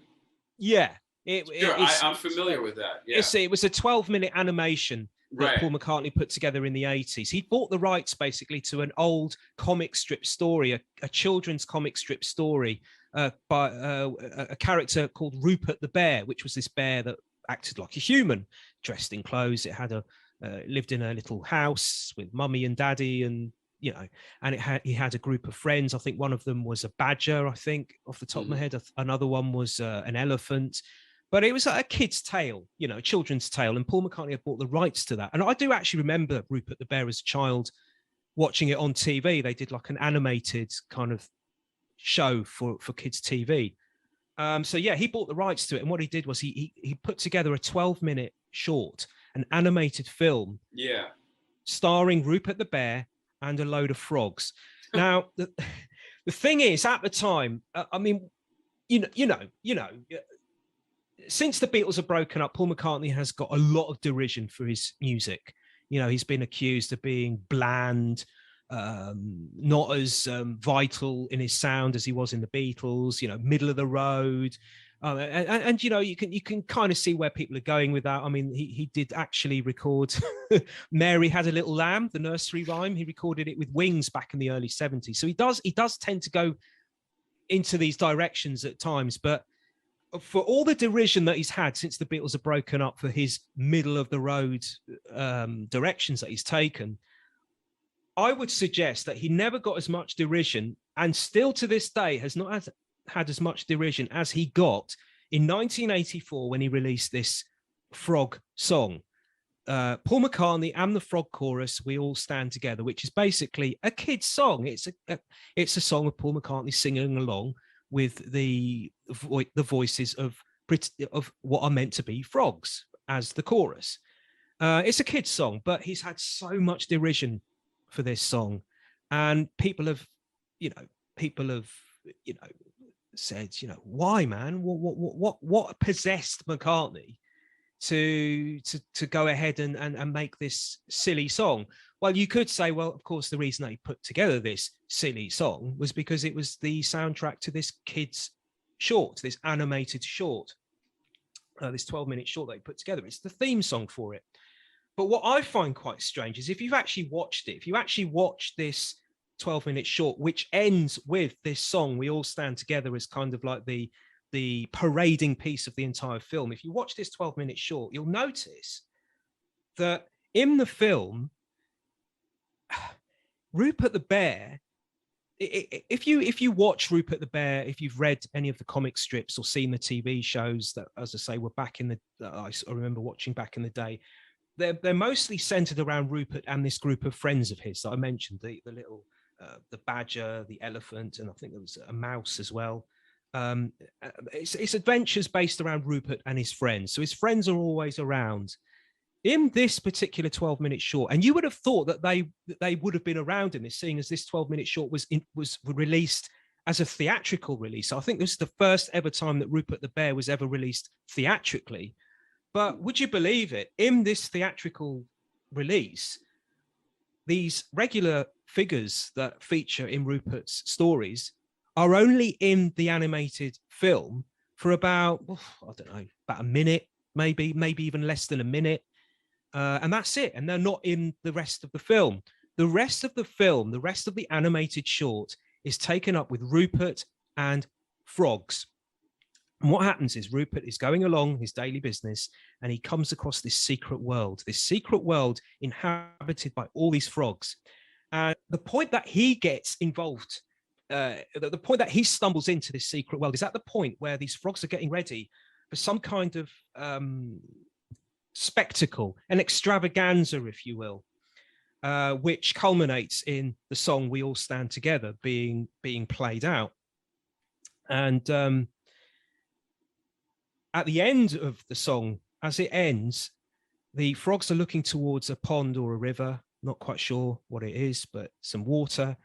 And out of this water emanates these two giant frogs. I mean, giants. We're not talking like normal sized frogs. We're talking they tower over the rest of the scenery that's there around them. And they are the frog queen and the frog king, and they rise out of the water. Now, okay, stay with me on this, okay? I'm with you.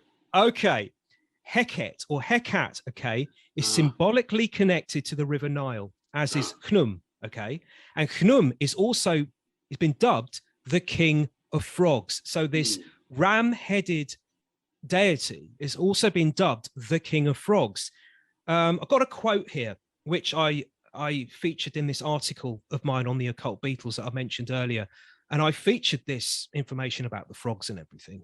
And I've got a quote here that is also in this article. And this is a quote from 19th century poet and writer and researcher of ancient Egypt, Gerald Massey. And in his book, in his written work, Ancient Egypt, The Light of the World, he states, the frog was a lunar type. The name of the frog in Egyptian is Ka, whence the lunar lady, who was represented as a frog, is designated Mistress Heka or Hekat, who was consort of the solar god Khnum Ra. Okay, so here we go with this is what I was getting to, the solar, you know, the cycle here again, the solar symbology, if you like. So Mistress Hekat or Heka was consort of the solar god Khnum Ra. An inscription in the British Museum tells us that under one of his titles, Khnum was called the King of Frogs. There is no proof, perhaps, of his being a frog himself, but his son had a frog-headed form, and his consort Hekat is the froggess. Khnum Ra is the nocturnal sun, and Hekat, his consort, is a representative of the moon that transforms in the lower hemisphere as the tadpole emerges from the waters in the form of a frog. So again, we have this the frog emerging, the frog figure emerging from the waters. Now, if you look on the internet and you type in Heket or Hekat for an image of what Hekat is represented as, to me, it looks identical, almost identical to the frog queen and the frog king, the so-called frog king and the frog queen that emanate from the waters in this We All Stand Together visual piece in this animated film. Almost identical. They're holding rods, almost identical, a robe. It's, yeah. So, and just to close here, Hekat has also been linked to Khepera as well. And in the book, The Coffin of Hecata, this is a book by Professor of Egyptology, Harco Willems, the author of that book as well. He writes, there is an analogy. This is something we've mentioned already previously. There is an analogy between the mysterious birth process of the frog, Hekat, and that of the scarab, Khepera. The Egyptians believed that both were born spontaneously from the earth. As a result of this self-generative aspect, the gods came to be understood as creators and as such as being involved in the process of solar rebirth. So there you have it, the frog, rebirth, Egypt, the ram, it's all in there. Well, you know, it's not surprising. That's an amazing connection. And I haven't even looked into that aspect of the Egyptian mythology aspect, but that's cool to see the beetle and the frog connected in that way.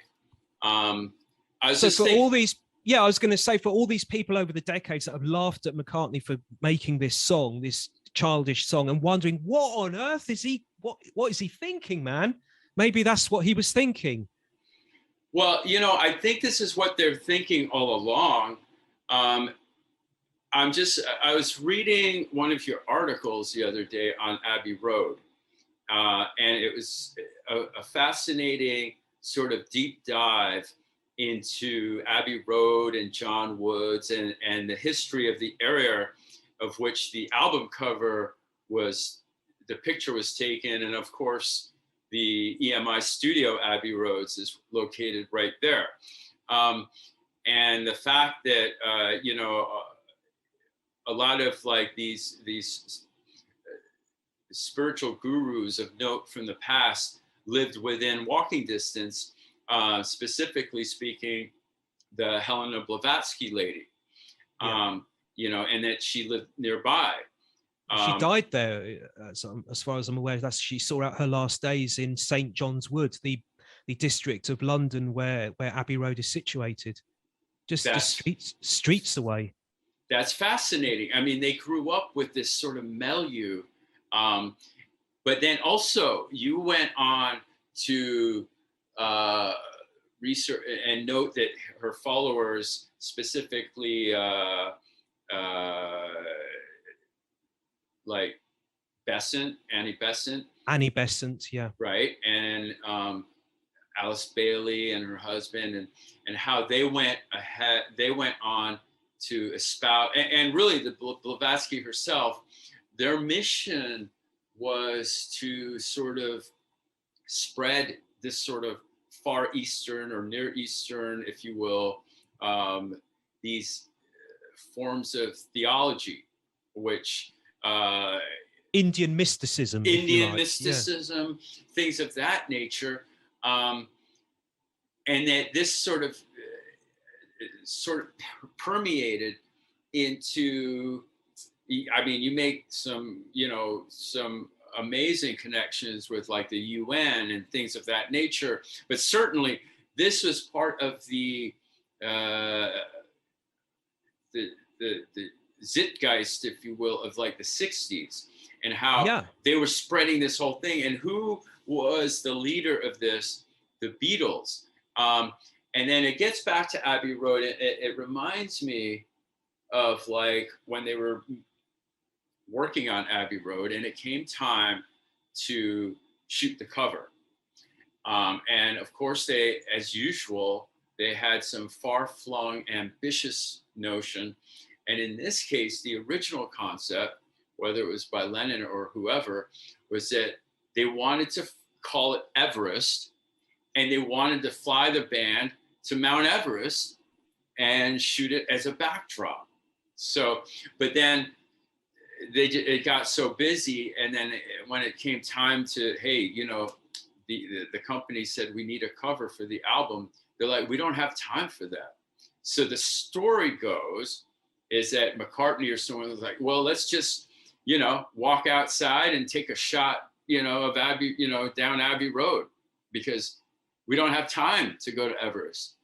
And so this whole thing, that's the story, that's the backstory. We're going to do that instead.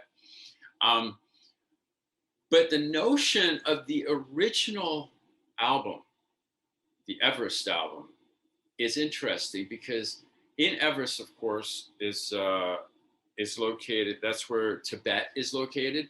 And that's obviously a lot of this mysticism originated from, and then, you know, you have the Tibetan Book of the Dead, which influenced Lennon and the song Tomorrow Never Knows.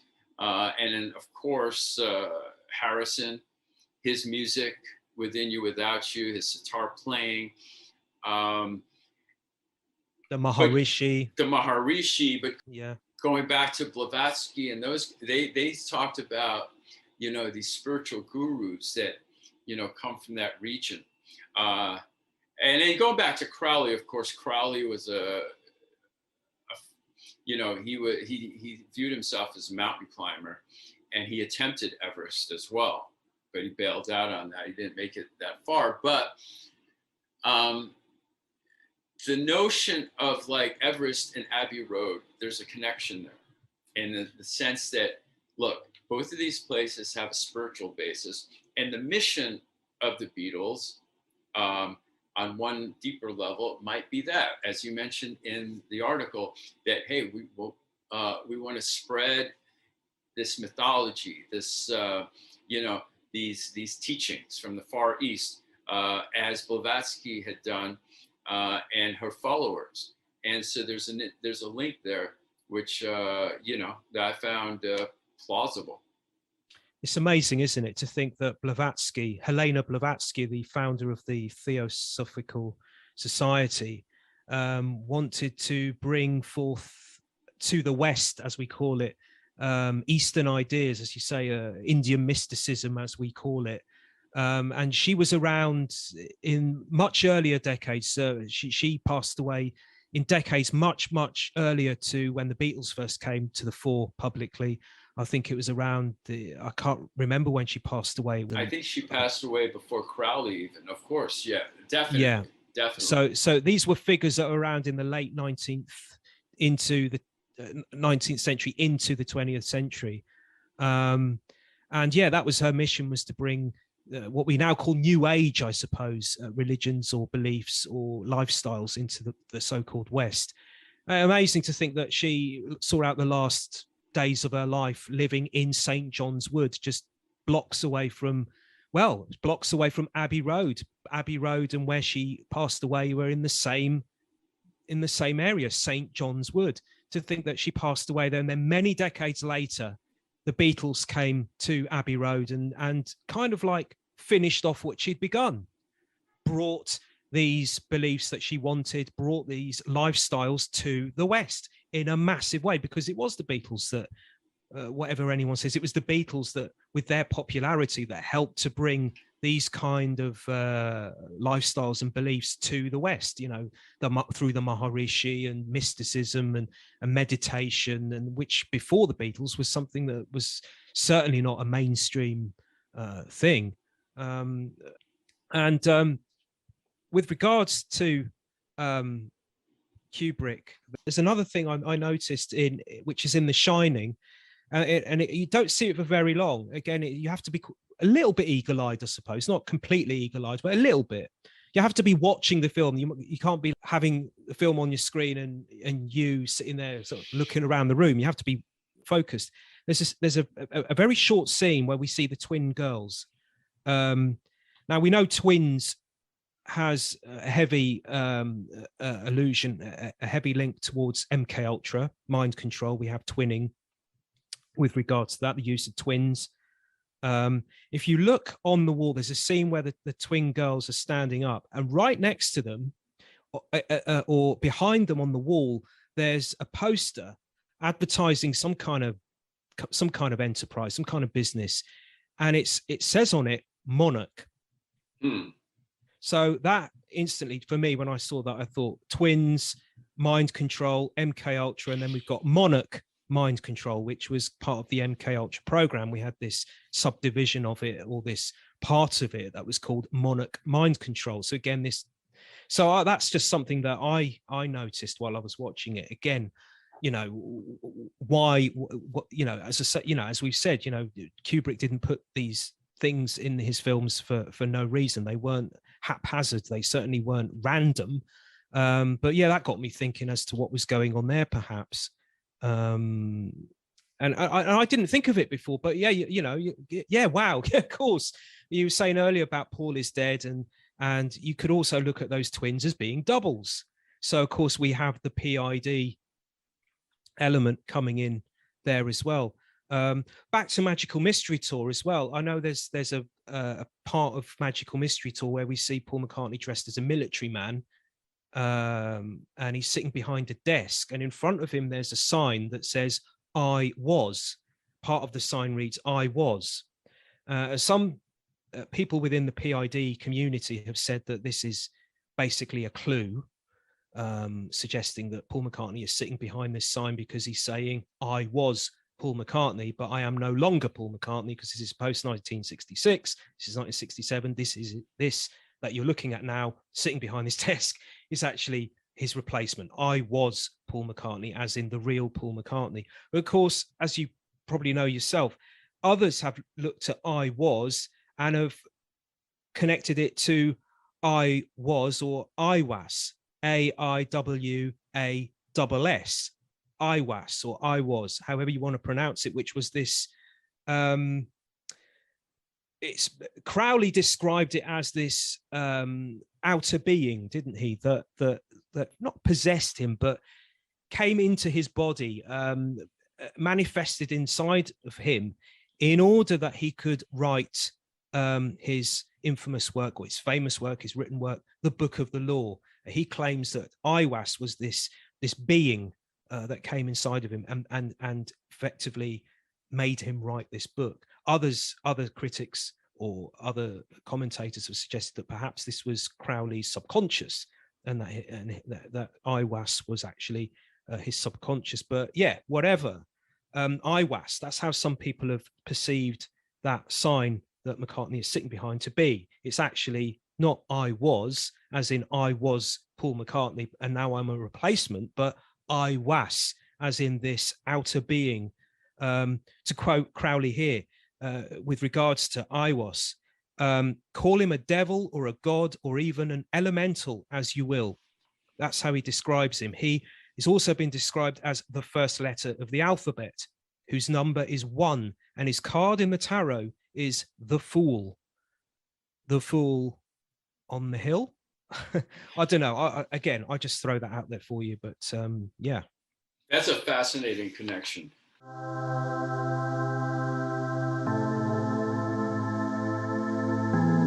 This the occult. Beatles. Yes, it is, and you're listening to a conversation I recorded with Andrew Arnett in January 2022, and we're coming up to the final home stretch of that conversation I recorded with Andrew. But before we hear that, I'd just like to add some extra bits of information here, and some of that information is with regards to Paul McCartney and Aleister Crowley. Here's a picture of a very young Aleister Crowley. It has been suggested that a very young Aleister Crowley doesn't half look like a very young Paul McCartney. And I think the insinuation being that it's possible these two guys are blood related. Hold that thought, okay? Hold that thought. Here's a picture of a much older Aleister Crowley, a picture of Aleister as taken from the Sgt. Pepper album cover. Now, what somebody's done, there's a PID Facebook page, and what somebody's done on that page is they've taken this picture of Aleister Crowley's face, and what they've done is they've cut it in half, and they've deleted half of Aleister Crowley's face and replaced it with half of the face of James McCartney, Paul McCartney's son. Here it is.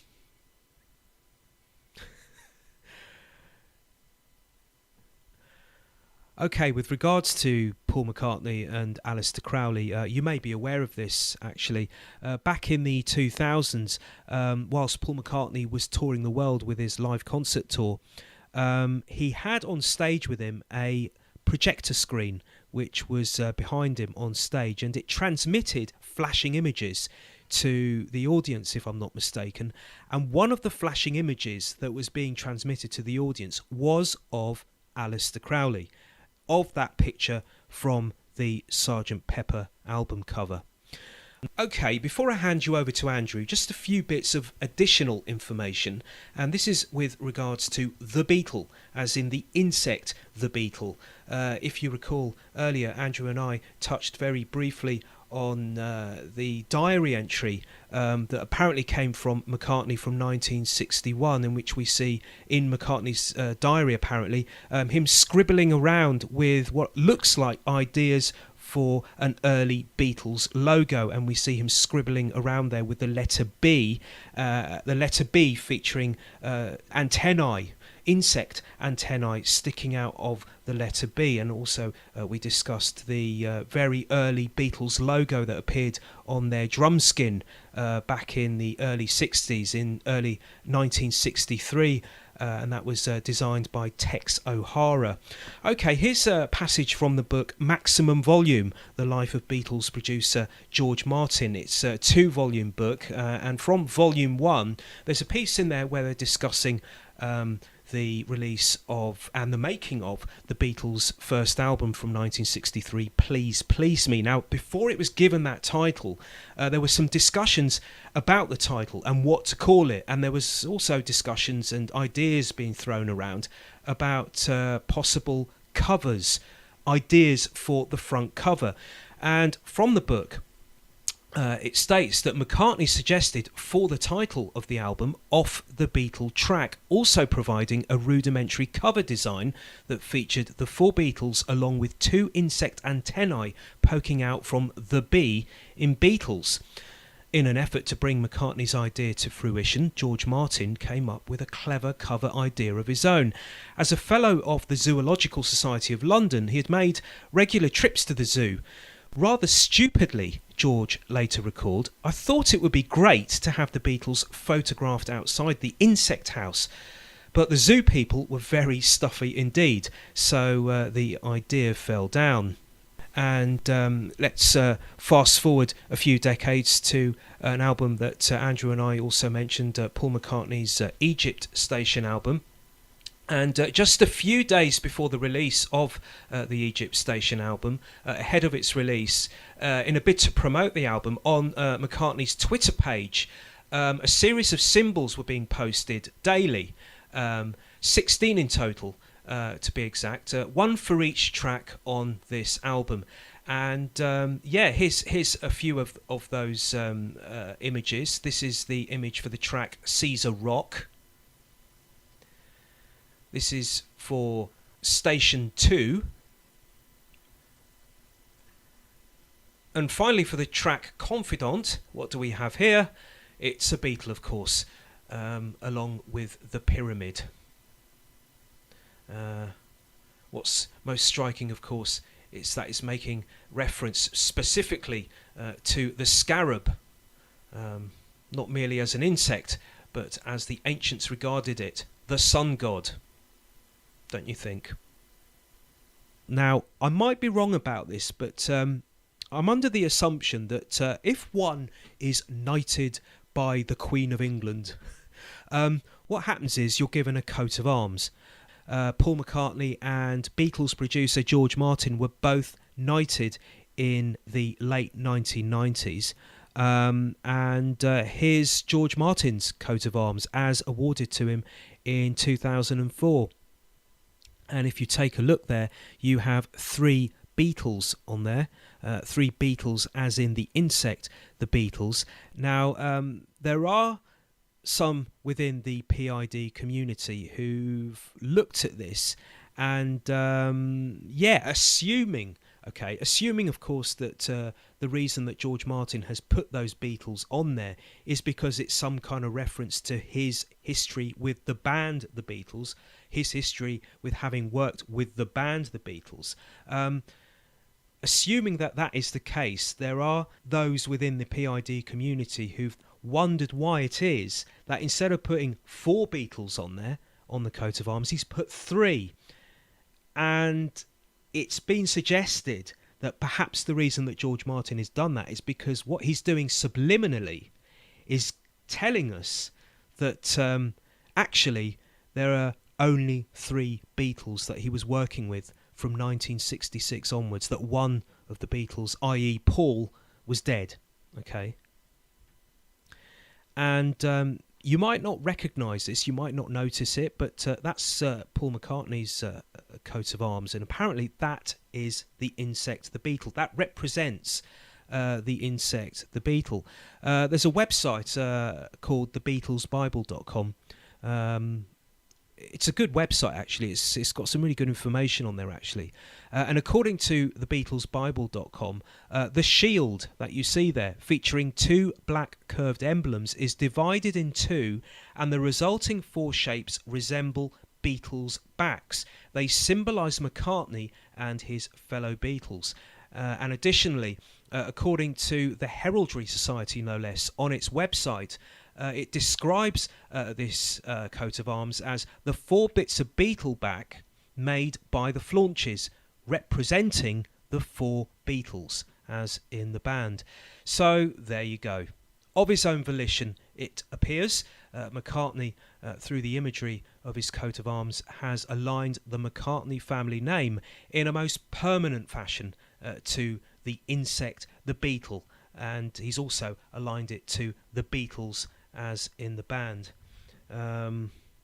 Okay, here's Andrew. Interesting stuff. Some marvelous research, man. And I think we could go on for quite a while about this. But I think we'll wrap it up soon, yeah? We should continue. We should definitely do this again sometime in the future.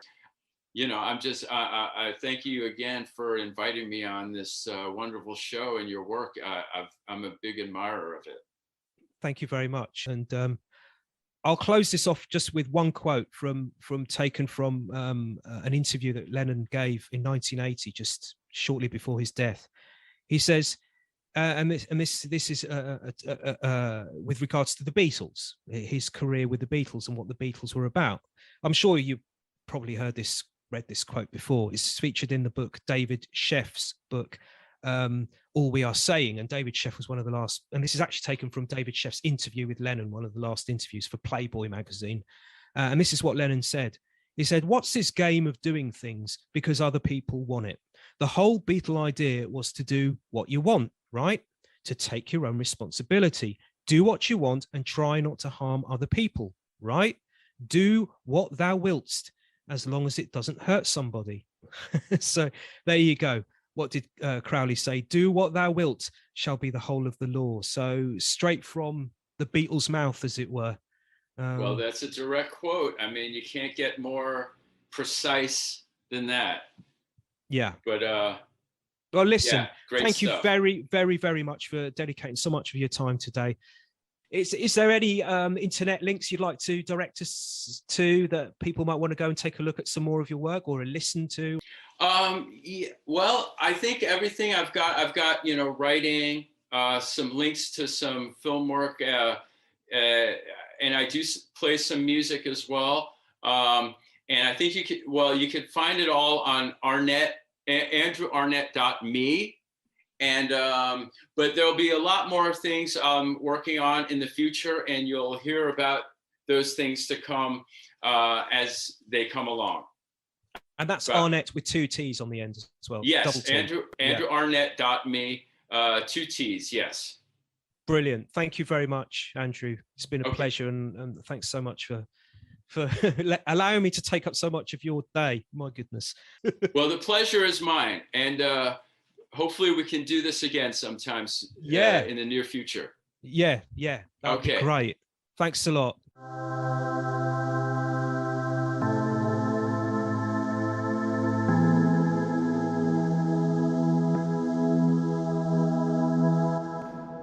And there you go, me in conversation with Andrew Arnett, as recorded in January 2022.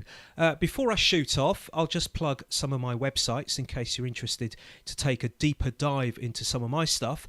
You have the Occult Beatles. You can find that at the occultbeatles.wordpress.com. There's also my site Conspiro Media, which was launched in 2011, and since 2016 it's been mainly focused on the occult and conspiratorial aspects connected to the so-called 60s counterculture of London. There's also my Conspiro Media Facebook page, and there you'll find basically a compilation, if you like, of material from the Occult Beatles and Conspiro Media, and some bonus stuff as well. And you can find that at facebook.com/Conspiro Media. That's facebook.com/Conspiro Media. There's also my YouTube page, Conspiro TV, all one word, and my Spreaker page, which you can find at Spreaker.com/user/Matt Conspiro. That's Spreaker.com/user/Matt Conspiro. And yes, there you go. Thanks a lot for watching. Thanks a lot for listening. And until the next time from me, bye-bye.